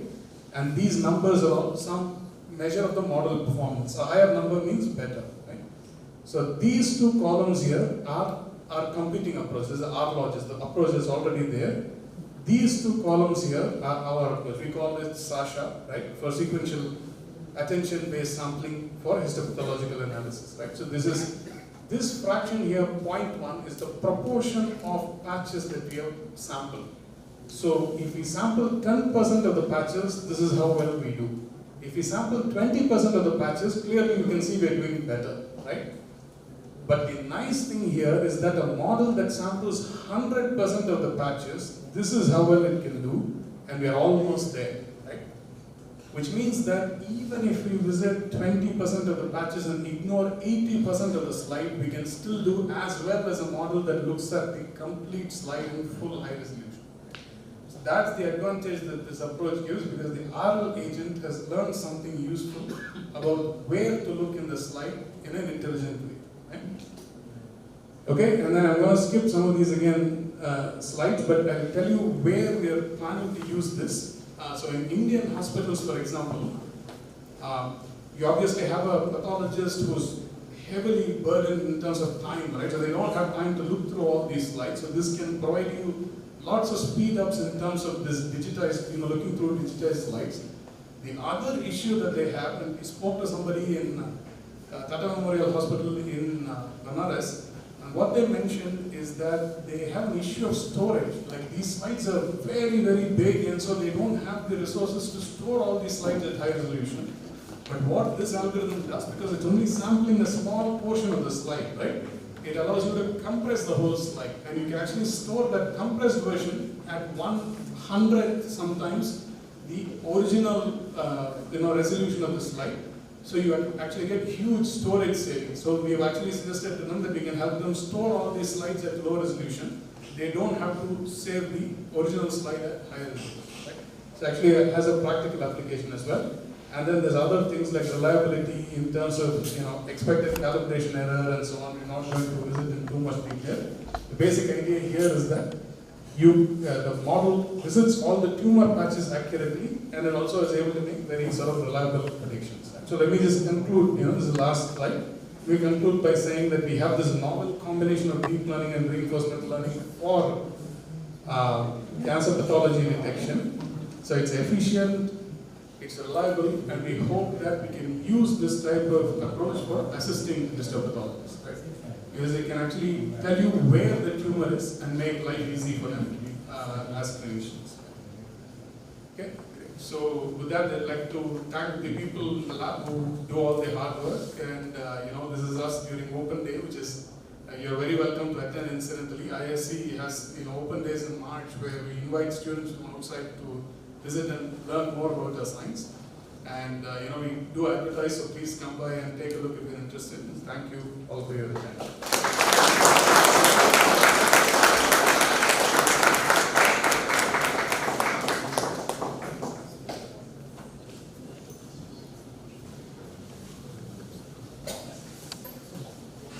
Thank you, Dr.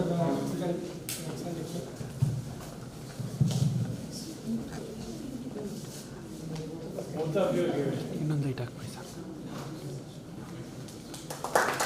Okay sir.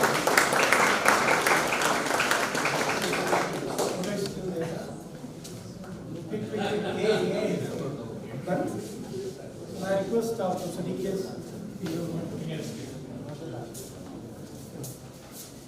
Thanks a lot.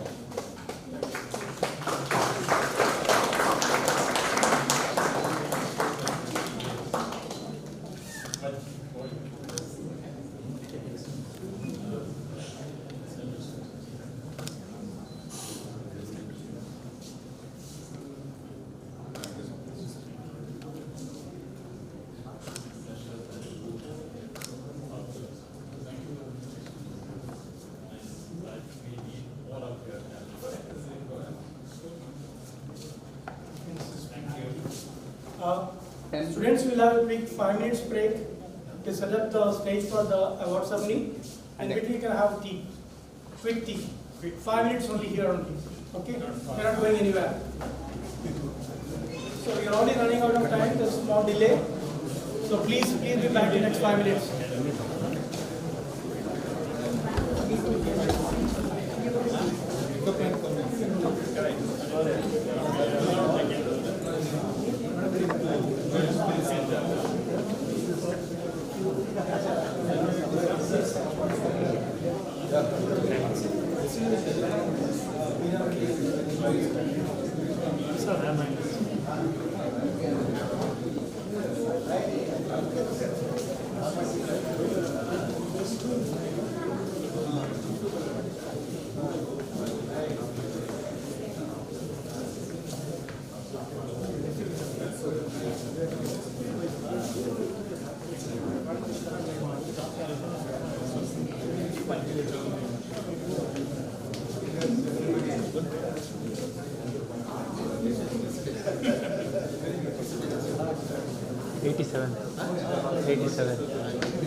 There is no question of possibility.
person.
Can you please call anyone else if they are outside? You guys want to start?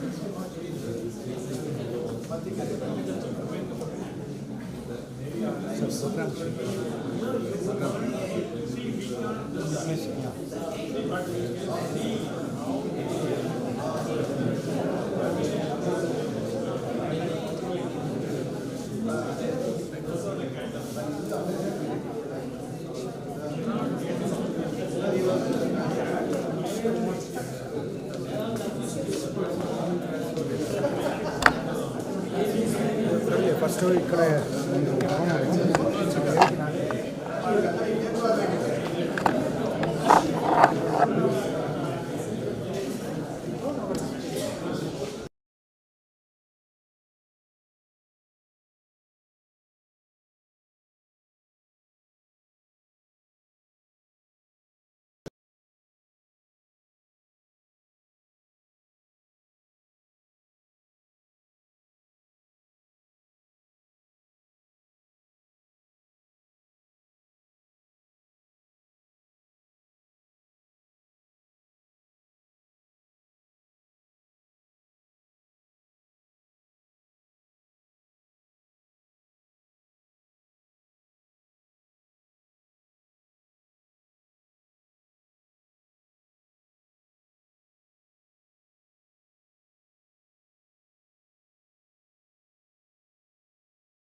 Director, Center for Brain Research and Institute of Science, to come to the dais.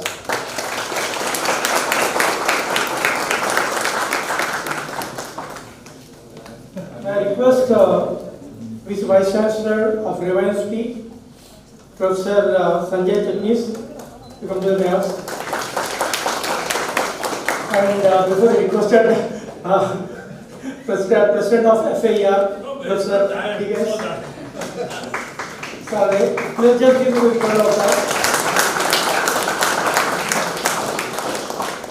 Could you please take your seats?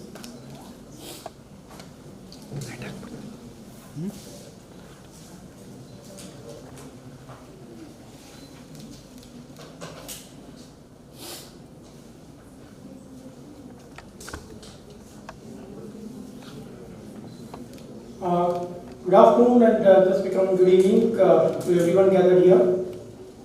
Wishing you the peace, strength and harmony on International Yoga Day. May the practice of yoga enrich our body, mind and spirit. It gives me an immense pleasure to welcome you all to the 18th FAER Scholar Award Program 2024-25 Award Ceremony. This day marks a celebration of innovation, creativity and the spirit of engineering excellence among the India's biggest young talents, because it comes from various states of the country. The foundation of advancement of education and research has always been believed in nurturing the talent at the grassroots level and encouraging the students to take bold, inventive steps in solving real-world problems. After 5 years of pause because of the COVID, after the COVID and post-COVID, we have been conducting this program only online for the last 5 years. And this year, again, we started in a hybrid model where we have conducted this program both online and offline. When I mentioned about this online and offline, it is only for the evaluation purpose, evaluation of the projects. So, here actually, let me take a moment to share some of the key highlights of this program of this year. We reached out to around 750 engineering colleges across India, and we received an exceptionally 662 project proposals from students representing 55 colleges across 7 states. So it's a big number, and the panel has reviewed all these proposals and they shortlisted around 48 outstanding proposals out of the 662. Out of these 48 projects which have been given for the funding and to go for a 6 months project execution, this project is being supported by more than 17 plus mentors from both academics and industry, to help the students on fortnightly basis to review and understand the idea and give the improvements, give the references, and how a product can be built or a solution can be built. And these projects are from diverse and cutting edge domains such as artificial intelligence, biotechnology, safety, security, computer science, and various other streams. The students present their projects through online assessment on June 17th and 18th. These are around 23 projects, and followed by in-person presentation on June 20th, which was yesterday at Reva University in Rangasthala here itself. And today we gathered here to recognize their achievements and honor the most outstanding contribution through the FAER Scholar Awards. This event is not just about awards, it's about building a platform for idea exchange, mentorship and opportunity, where industry experts and academic leaders and innovators come together to shape the future. And I extend my heartfelt thanks to our President, Professor D.K. Subramanian, the trustees, mentors, industry partners and sponsors, and also the support provided by Integra Microsystems for their continued support in making this initiative possible. To all the students, whether or not you receive an award today, you are already winners, as Professor already mentioned in the initial speech. You have talked to things differently, to explore deeply and build meaningfully, and that is what truly defines a scholar. See, basically the feedback what we received from the judges is the ideas and the way you tried or you attempt to implement the solutions was really remarkable and appreciable actually. So with that, I welcome you all once again to this wonderful celebration of learning, innovation, excellence, and let us all forward for this award program today.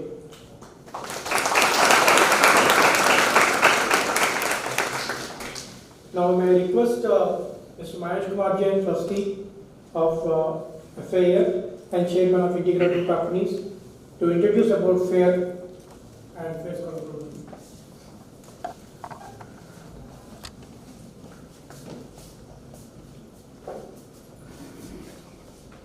Good evening, everyone.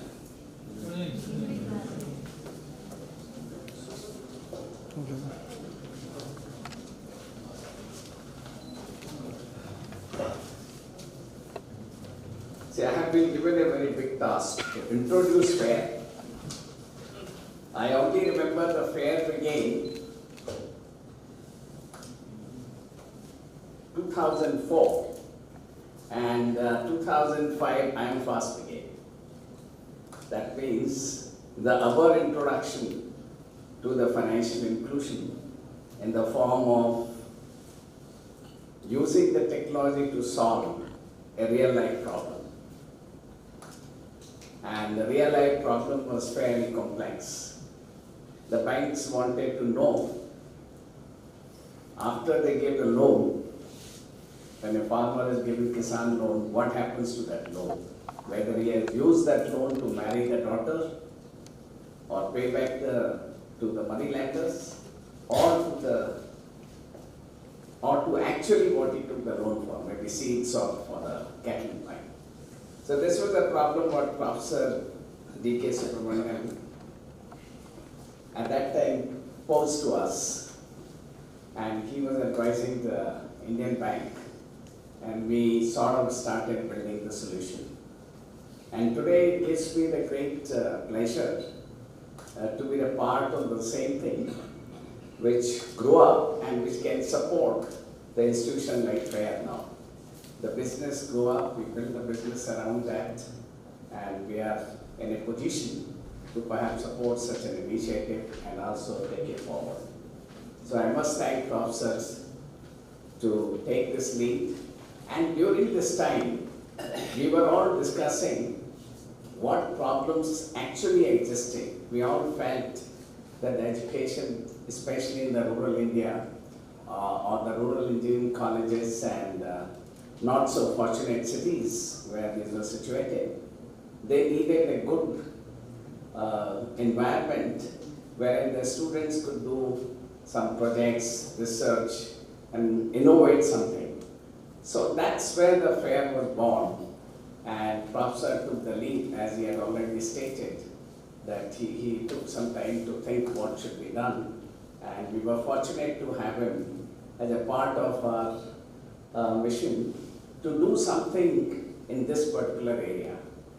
Now it's 21 years, it's fairly long time. It's 18th year when perhaps we are giving this award. That's also very long time. Both 18 years you become young adults. 21 years, perhaps you think of marriage, right?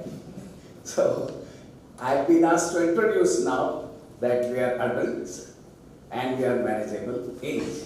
So that means we must think something different from what we have been doing. So what we have been doing, I'll just take about maybe 3-4 minutes to introduce you. See, the first thing that we begin was faculty development program. So because that was the need that we began, so there was a lot of lectures conducted. We did even in our own office. From there the broadcast was carried out, and we built some courses which were adopted by university as well, and the testing and so on. So that was the initial task, and later on we did a lot of innovative things there, like when Android was just coming up in this country or in the world. We were perhaps the first people in this country who promoted the Android through all the engineering colleges. We gave free lectures, we tried to promote that particular thing. So Professor had a lot of brilliant ideas, and whichever ideas came in, we tried to take it forward during that period. And then the Motorola was fairly innovative. I think that was the first company in the country which was CMMI level 5 and very well known. So they came forward to support the activity, and we said Motorola Scholar Award.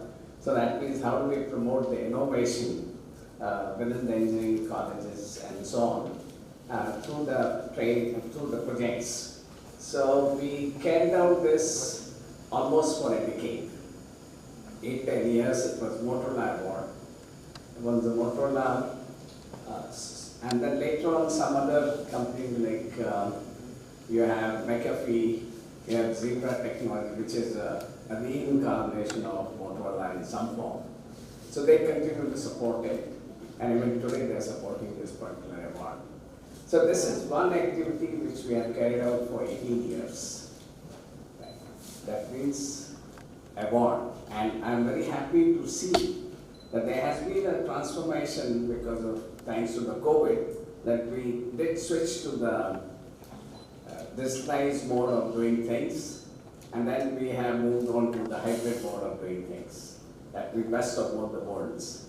So that's what one of the transformations which has taken place. Then we have another program called Technology Barrier Reduction Program. Now this is an interesting concept. Celebrated 6 years, 6 times it has been done. Began with some 90 students in 3 engineering colleges. So what was the purpose? Purpose was simple, that we pick up the 9th standard students recommended by the Karnataka Education Board or something from the rural area. Put them in the engineering college hostel for 3 weeks and mentor them. For what? Building the confidence in the digital world, building the confidence in engineering, living, speaking, the world speaks English, so they perhaps came from the rural world, so give them the confidence for the same thing. And the outcomes were phenomenal, I would say. I've seen some of the validatory sessions. The people in 3 weeks' time, they could speak a good English, I would say a good narration of their projects, what they were doing, their learnings.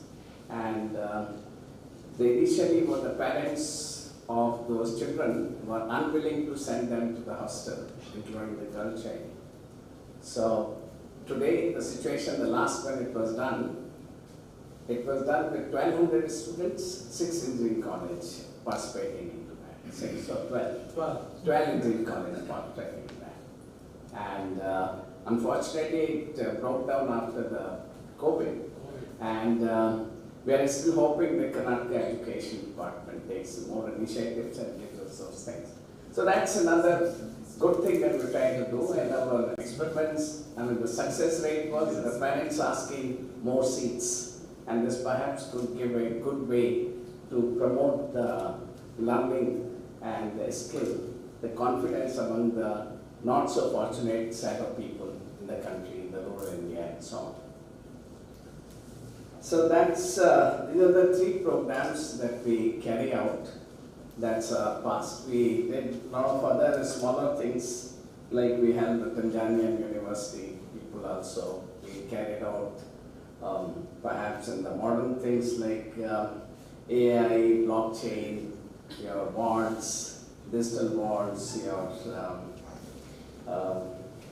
many other technology that we worked in and tried to take the lead in that to the engineering colleges. That means the purpose of that is upskilling the faculty itself. So if you upskill the faculty, I'm sure you're improving the rest of the people. So that is what the FAER is all about for the last 21 years. And what we need to think now is, as Professor already said in the morning, that the boundaries of various engineerings are conversing. And one of the examples I can say is, if you look at all the projects which have been submitted, there's a large number of them across the boundaries. You have the guy doing in agriculture, somebody doing in medical, somebody doing in this. And AI has become the level playing field. That means, for a change, the India's disadvantage, which used to be there earlier, perhaps is reduced. We can also compete using the AI much faster with all others. So I think the level playing field is further emerged, and I hope we are able to innovate the next generation FAER from this phase. I must thank all of you, and I thank all the participants, the students, the mentors, and FAER Forum to allow me to speak here. Thank you, Professor, for such a wonderful initiative that you have taken, and especially Dr. Gopi, Sridhar, and many others who have been keeping the flag moving ahead. Hi. Thank you very much.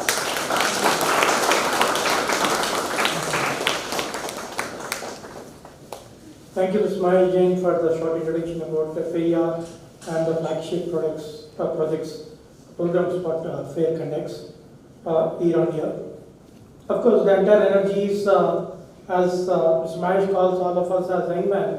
This is the Hangman who energizes us always, and Professor BKS.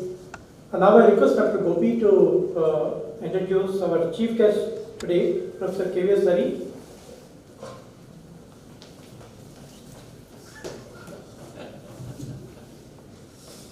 Before that, I request case.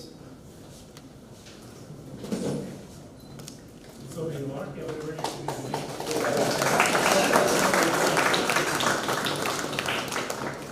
Okay, sir. Good evening. It's my pleasure to introduce Dr. KVS Hari, who is the chief guest here today for this program. KVS Hari received his BE from Osmania University, MTech degree from IIT Delhi, and a PhD degree from the University of California at San Diego, what they call it UCSD. Since 1992, he has been a faculty member of the Department of Electrical Communication Engineering at the Indian Institute of Science, Bangalore, where he is currently a professor and coordinates the activities of the Statistical Signal Processing Lab in the department. Currently, he heads the Center for Brain Research at the Indian Institute of Science as its director. He is also an affiliated professor in the School of Electrical Engineering, KTH Royal Institute of Technologies, Stockholm, Sweden. He has been a visiting faculty at Stanford University, USA, KTH Royal Institute of Technology at Sweden, and Helsinki University at Finland. He also worked at DLRL Hyderabad and R&D Unit of Navigation and Electronics, Osmania University. His research interests are in developing signal processing algorithms for MIMO wireless communication systems, sparse signal recovery problems, indoor positioning, assistive technologies for elderly, and DOA estimation. During his work at Stanford University, he worked on MIMO wireless channel coding and is the co-author of WiMAX standard on wireless channel models for fixed broadband wireless communication systems, which was proposed by the Stanford University. It's called SUI channel, it's the SUI standard for the channel models. He's currently an editor of signal processing published by Elsevier Sciences, published by Springer. He is also an academic entrepreneur and is a co-founder of a company called SQ Communication Solutions, Bangalore. Besides holding visiting faculty appointments at premier institutions like Stanford and KTH in Stockholm, he built and nurtured enterprising collaborations with leading research groups at Oxford University and CMC Vellore, among other institutions. He is a fellow of IEEE, INAE, INSA, and IETE. His current research interests are centered on data science and applications of signal processing to solve problems of neuroscience and medicine. So, please join me in welcoming Dr. KVS Hari.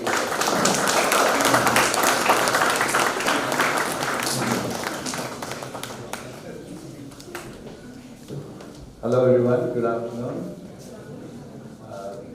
First of all, thank you to the FAER committee and the organization to invite me. Thanks to Dr. Gopi for a very generous introduction. I was wondering who he is speaking about. So, my first interaction with FAER was through Professor BKS, as we call him. So the first year of FAER, I was part of the jury process of selecting shortlisting the projects and then deciding who should get funding and so on and so forth. I think I was there for a few years at the beginning. So I'm, in some sense, I know what FAER is all about. So it's very heartening, and actually it's a remarkable thing that FAER is continuing to do this for the last 18 years. And this is the 18th edition. I'm sure there will be many more. The teenage, one more teenage year, and then it will go into overdrive. So I think it's very important to know how carefully the name of the foundation was chosen. It's education and research. So it is very important for young minds not just to ingest knowledge, but actually see how you can contribute to the production of knowledge. And that is where your ability to think beyond what you have been taught is very critical. And I think that is very, very important.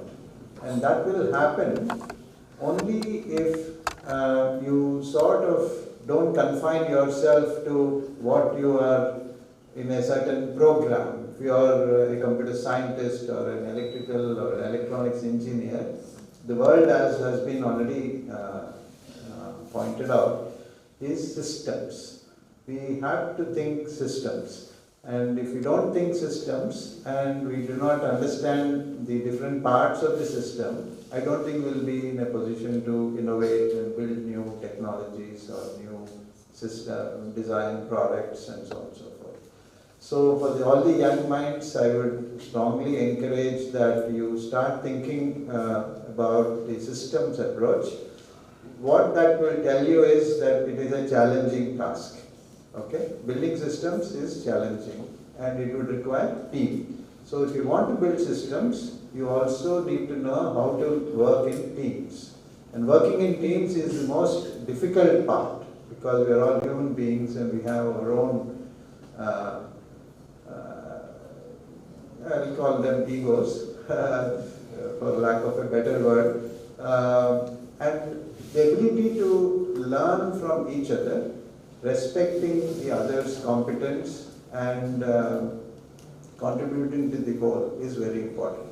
And this is one thing which I, in my few decades of experience and also running an organization, it is typically guiding people together to work and think on a common mission or a goal is actually very difficult. Technologies can be built if those things are solved.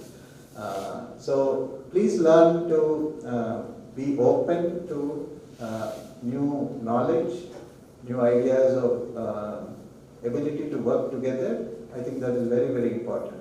So education is part of just not ingesting knowledge, as I said, but ability to convert and translate it into something useful, which is impactful for us as a society. So the research part is also important. Please think about doing research. That means you need to see what new things you can do and so on and so forth.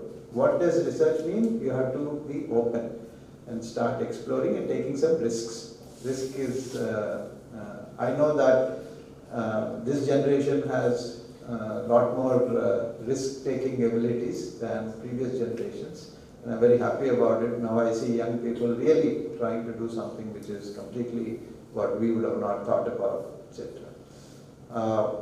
So if you are able to put them together, your thoughts, the final thing what I wanted to share with you, it looks like I'm preaching, but you should have a certain goal in life.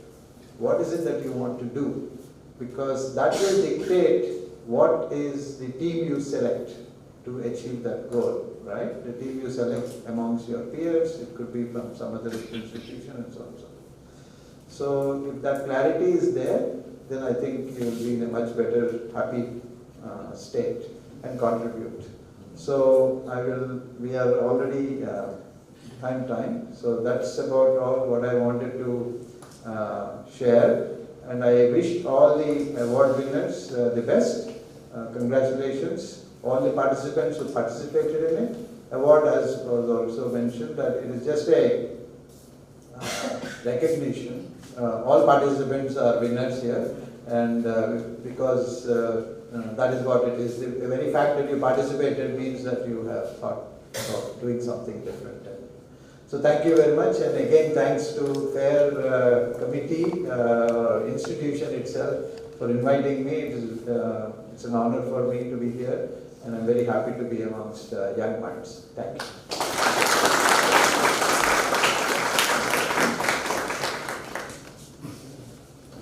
I request Professor DK to state this moment.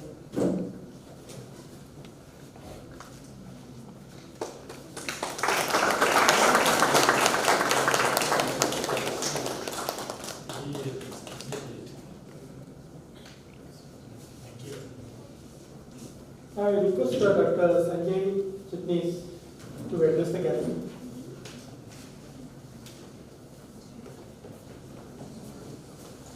Good evening all, and all our eminent guests. I won't take much time because I think you must be eagerly looking forward to the award aspects. Just quickly, first of all, we have really very eminent people here, not just on the stage of course, but also our juries and the participants. I think that's a very unique aspect of this FAER competition, right?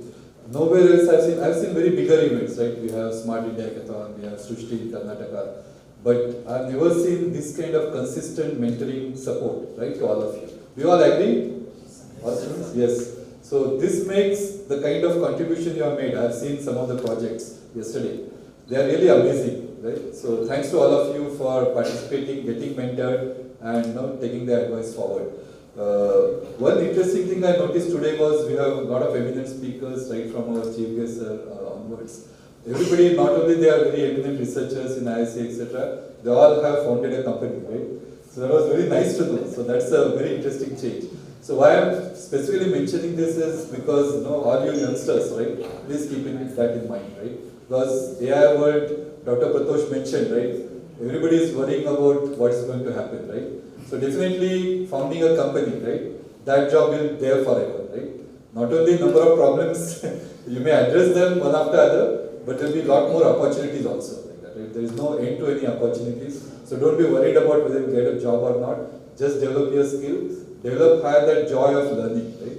So you don't have to compete with AI or anybody else in the world. Just make sure that you learn whatever with interest, fun, and definitely you can set up a company having these role models for you, and you will do very well, right? And in fact, our Integra Microsystems colleagues here, right? In fact, they are the ones sponsoring. They are also founders, right? They also started from scratch and brought their company to this level, right? So I think you take mentoring not just for your current project, but I'm sure you catch them and make sure that how to start a company and how to make it successful, right? So that's all I wanted to say. Thank you very much, and thanks again for thank you. Thank you so much, Dr. Sanjay, and I would request everyone to give a big round of applause to Dr. Sanjay, because with just one single call on the name, we are very happy to give us the venue, and whatever the facilities and everything what you have seen, it's all sponsored by Reva University. Yeah, I'd just like to add, I was also associated right from the beginning. When Motorola was the first founder, I was a Motorola employee. Of course, there was one Dr. K. Subramanian, who was the one who was leading and he made it possible. But I was his friend, so I was seeing everything, and I also, so thank you very much. Sure. We take this occasion to thank Dr. Shyam Prasad, who is the Chancellor, founder of this college, Shyam Raju, for giving us this facility. Now I request Dr. DKS to please take it forward, because nothing I can't say beyond that. Okay, I think we'll start with the participation certificates. Okay, I think we'll start with yeah, sorry. we would. So the good news is we are continuing for the next year also, and we would like to release the FAER Scholar Program 2025-26 poster. Right.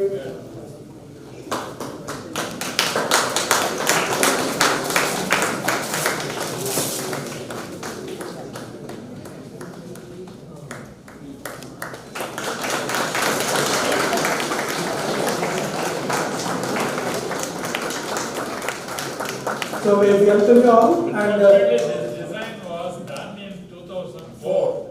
2004. Doesn't change. It's relevant more now than it was. I agree, but it was done at that time. so 20 years back decided us the image.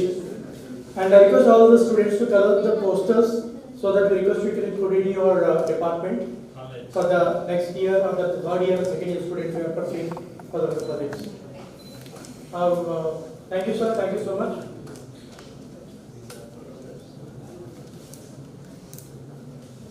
Okay, thank you. Sorry, we missed out an item.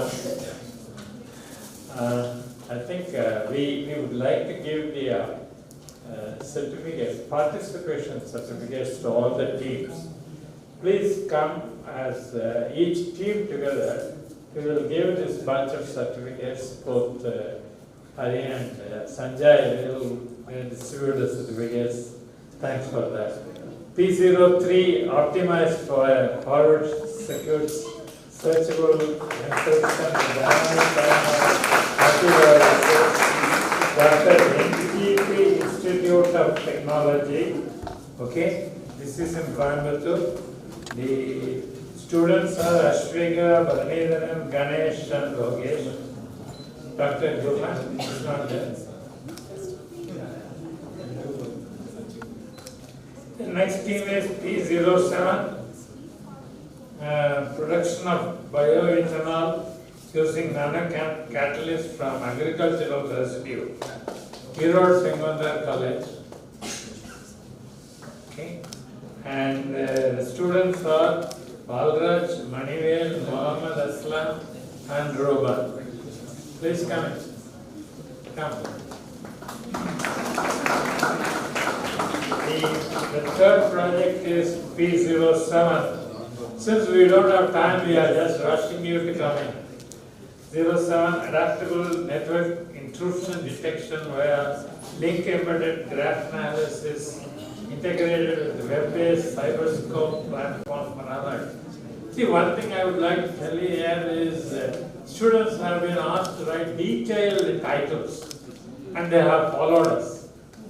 That's a great thing. This is Methodist College in Sivakasi and the student is Darshini. Is it here? Darshini? Not there. Okay. Then P12 gastric cancer prediction using CNN with ResNet 50. Sridhar Devarajan will be happy with this.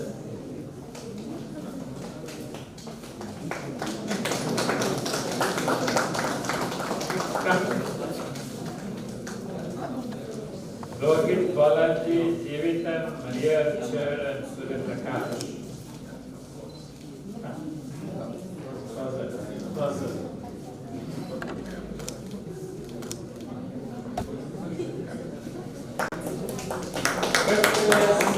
P14, forensic evidence management using blockchain technology, predictive analytics with AI, Jagaraja College of Engineering, Madras.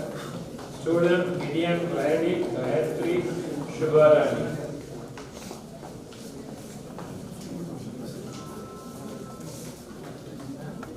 Six, P17. Our crop-based adapter. Students Mohammed Hissan, Shamit Naik, Vijal Aksha, Akshar. The college is SDM Institute of Technology, Ujjare. It's also a village.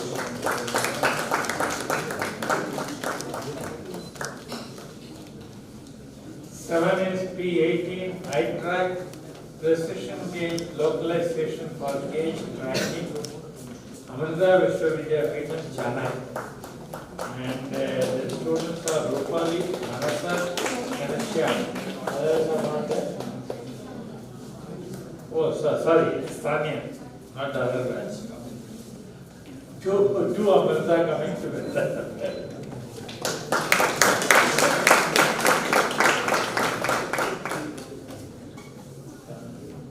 Then the next one is also Amrita and P19 deep learning empowered summary, creating multiple access in fluency 6G networks. Students Gopal Ansa Ganesha.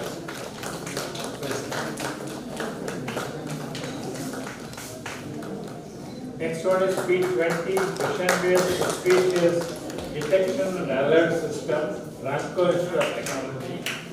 This is in Rajapalaya, it's also in Sumantham. Okay, students Rajiketika, Sriganga, and Srika.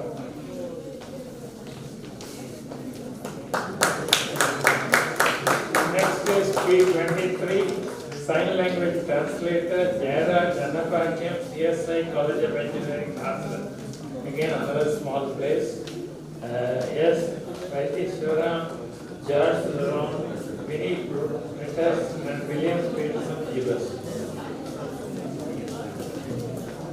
Please come.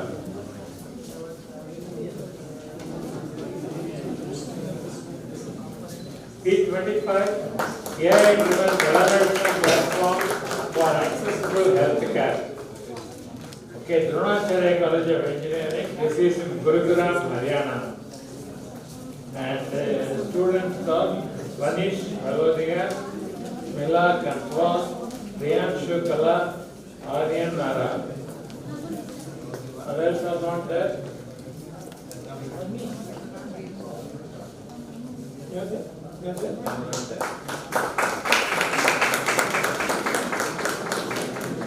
Next is Smriti, P26, enhanced lives of Alzheimer's patients. This is by Dronacharya College. Students Mukul Datia, Diksha, Sumit Man, and Pooja Bansal.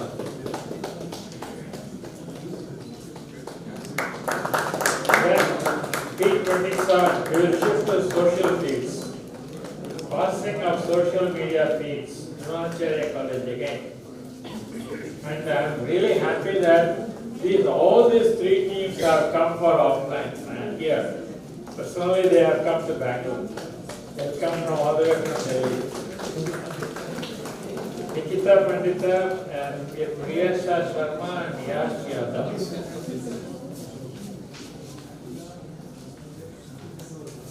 Next is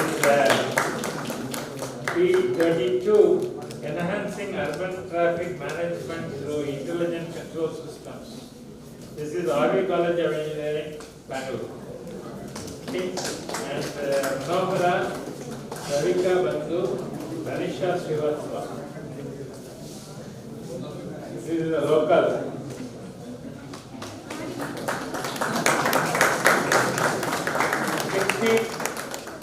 Bio-based alternative binders in geopolymer master for sustainable construction. Gateway Institute of Technology. This is civil engineering. Students are Arpa, Raunak, Mansoor, Monica, Anisha.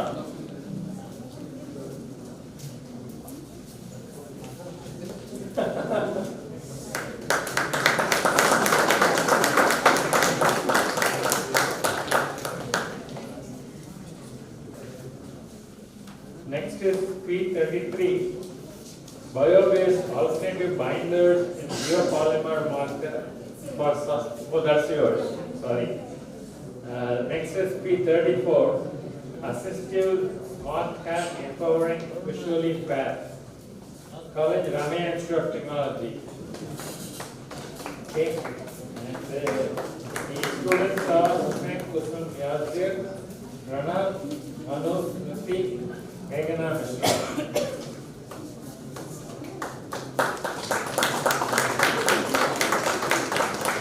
P36, optimizing fire safety measures for two-wheeler electric vehicles. Okay, this is by Anapoya Institute of Technology, that is in Modbedri, Dakshina Kannada district. Okay, students are Sachin Shekhar, Bajanti, Mohammad Zasar, Mohammad Ati, and Abdul Rahman.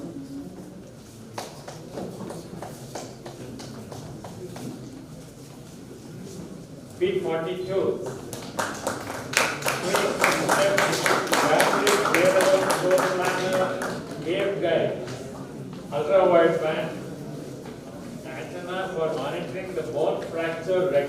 process. You see a combination of disciplines here.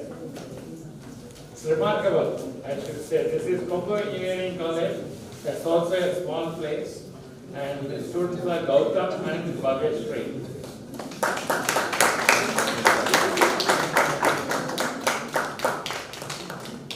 And last one is P44.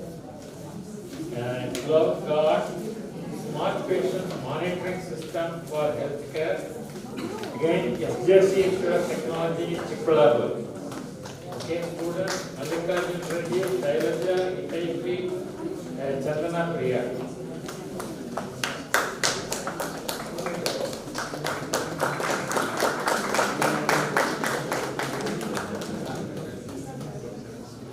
Thanks, students, for excellent participation. Sir. Okay. You are needed. No, I have a few minutes. That's okay. They can sit for a few minutes. Relax. I'm sorry. That's no problem. See, we are really happy that the quality is not at the end stage. Quality started in the beginning stage. First thing is students don't know how to write a proposal. So all the students wrote excellent proposals, and surprising thing is it had a huge literature survey, which means they were planning the whole thing in advance, not a posteriori. A priori they did that, and that's the first thing. Then they went through our conditions like monthly once they have to submit a plan, they have to submit an action plan. Then this time I'm really happy, I have no complaints that all of them interacted with the mentors. We gave you mentors because the mentors were going to help you out. I think you realize it now. And all of you interacted with mentors, I have no complaints here. Okay, then you have all done your job, so we have been monitoring, and then we saw that your final videos which all came to us, everything we checked through that. And we had about 23 projects which were done offline, none of them are here. Anyway, thanks a lot. Please pass on these tricks to your juniors so that they can also apply for us. And as I said, we have been encouraging a lot of projects from smaller cities and rural areas, but unfortunately the results don't show it. Okay, let me start with the thing which you are all expert in, but all of you are awards worthy. Okay, don't get disappointed. The judges had a difficult task to list it out, especially Gopal is very upset. Okay, so let me start with a consolation prize. Unfortunately, the consolation prize candidates are not here. They did it online, so they are not here. First thing I want to tell you is these students are second year students. Okay, and the topic is detection of seizure and SOS reporting. See, we had about 10 years back, we had one excellent project, detection of epilepsy before the onset, not after the onset. Before the onset, so that the person can be alerted. If he is driving a car, he can stop it. The thing was fairly simple. They looked at the pulse variations and then said, when the pulse goes beyond this point, there is a possibility of an epileptic fit. And that was a wonderful project. We got it about 10 years back. And now this batch also has done something, but they have to go forward to see whether this will work. They have put 3 electrodes, and then really they have done an electrode, put a turban, so that the electrodes are not visible. They have done wonderful work. They are not here. They are from SJC Institute of Technology, Chikbalapur.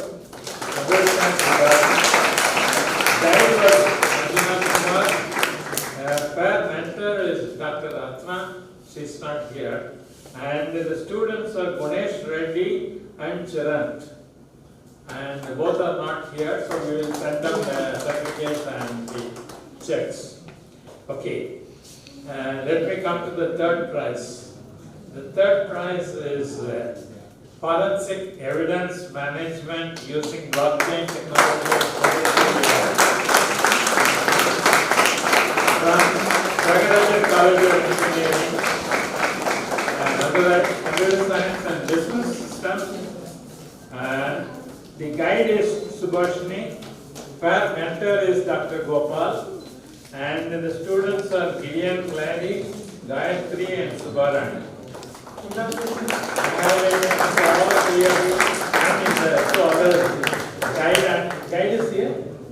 Yes, come, Subhashini has come. Okay. Thank you. Thanks a lot. It was great. The second prize, Assistive Small Hand Empowering the Visually Impaired. The students are from artificial intelligence, machine learning, the branches are, I think this is also interesting for us to note. They are from different branches: artificial intelligence, machine learning, electronics, communication, electrical and telecommunication. The guide is Dr. Sarah Bhavanjha. She has got the awards before also. Then Dr. Sashankar was the FAER mentor. Ume Kusum Yasir, Pranav, Manusmriti and Meghna Mishra. Congrats.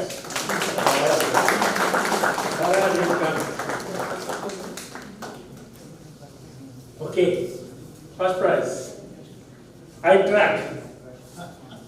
Precision gauge localization for gauge tracking.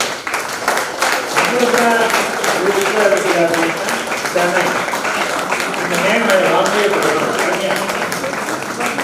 The guide is Dr. Venkata Subramanian, and FAER mentor is here, K.R. Ramakrishnan.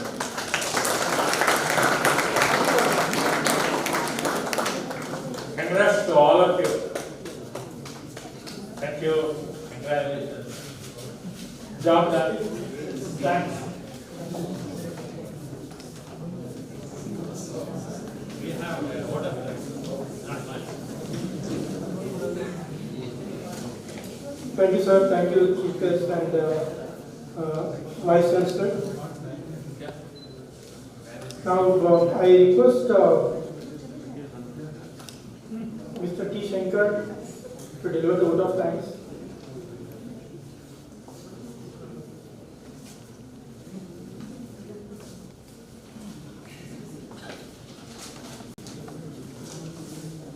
So when all good things come to an end, so good evening everybody.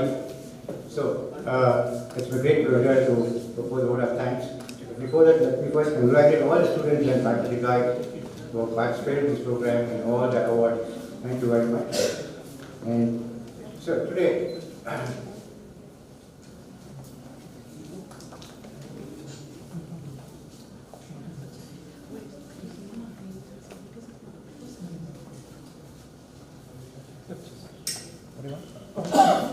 before we finish the vote of thanks, we have to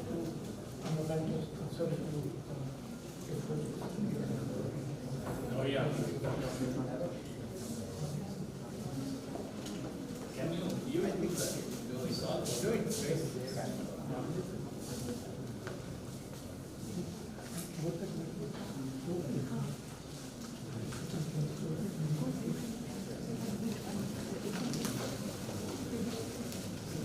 Sorry to interrupt between.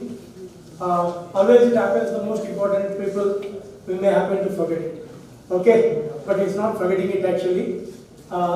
This entire event at Reva University was successfully handled with the help of two of the professors of the institute. I request Dr. Satish and Dr. Kiran to please consider and accept the small token of gratitude.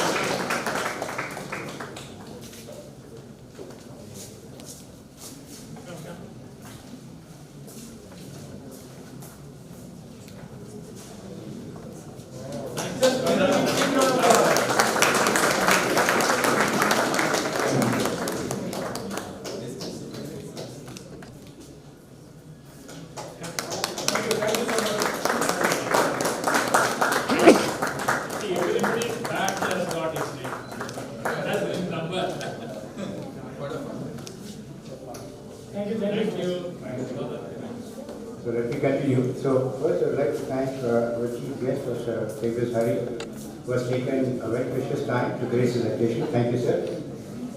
And I would like to thank the Chancellor of FAER University, Dr. P. Shamraju, for permitting us to use this venue for this program. And Dr. Sanjay Kitchen, Vice Chancellor, who has facilitated us, who has provided all the excellent support to run this program very smoothly. Thank you, sir. And I would like to thank the speakers who gave us excellent technology talks today, Dr. Pratosh and Dr. Sridhar Devarajan. Dr. Shobhana, Professor and Director, School of Computing IT. Thank you, ma'am. Dr. Satish and Professor Kiran, HOD, and Dr. Satish, Associate Professor, who have been right. I think for the past couple of days we have been constantly interacting and getting in touch with them, and they made our life simpler and taking care of all the student accommodation and all the other facilities. Thank you, sir. Thank you very much.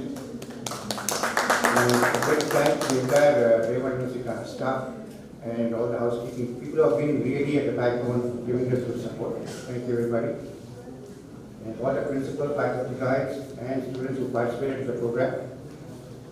And then all the students who made it we physically present here for this evaluation. Thank you, students. Thank you very much. You have shown great enthusiasm and interest to come out physically here and exhibit your talent. Thank you so much. And I'd like to thank all the judges and mentors who have been really driving this program in the past couple of months. So thank you. Thanks to all of them. Thanks to Professor D.K. Subramanian, who really a backbone. With great guidance, conducted this program successfully for 18 years. Thank you, sir. We thank Integra Microsystems, Mr. Mahesh J, Dr. V. Gopal, Mr. Ravi for the country support. We thank Integra, Mr. Rifra, Mr. Hani, Mr. Rajshekhar, Mr. Venkatraji for facilitating the live online streaming facility for today's program. Mr. K. Venkatesh from KSCSD to support on operational logistics. And last but not least, all the trustees and office bearers of FAER who have been really a lot of interest.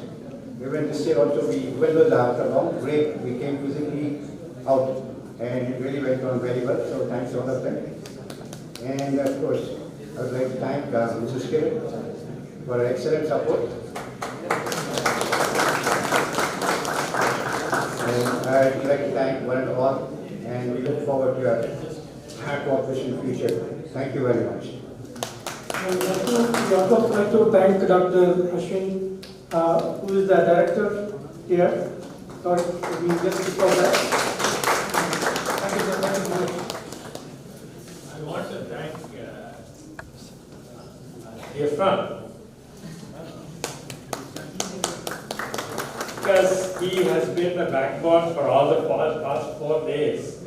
He has worked very hard on it. He is from Integra Microsystems. And Gopi, who ran this whole show, and Sridhar, and at last Kiran Dubey.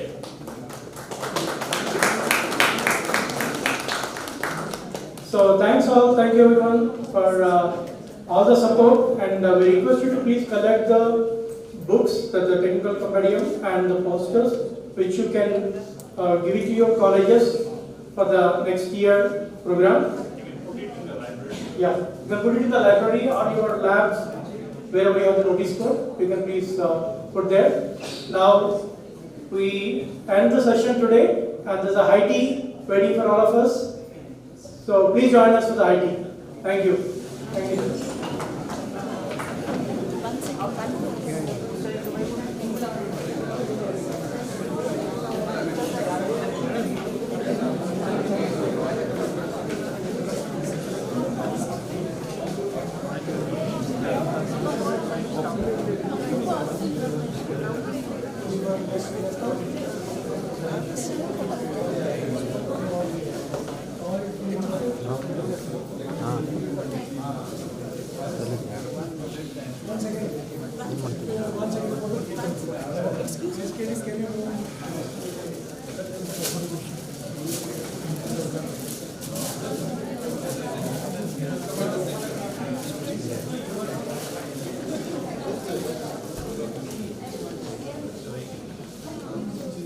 Sir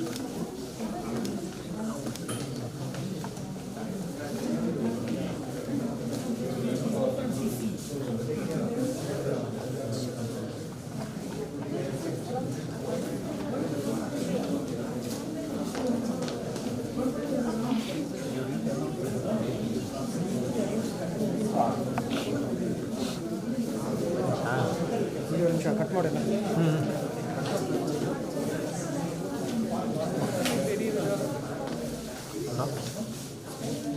ಯಾಕೆ late?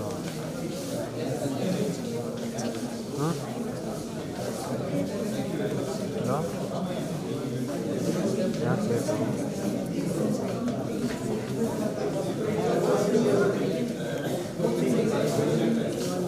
ನನಗೆ ಇರೋಕ್ಕಾಗುತ್ತಲ್ಲೇ.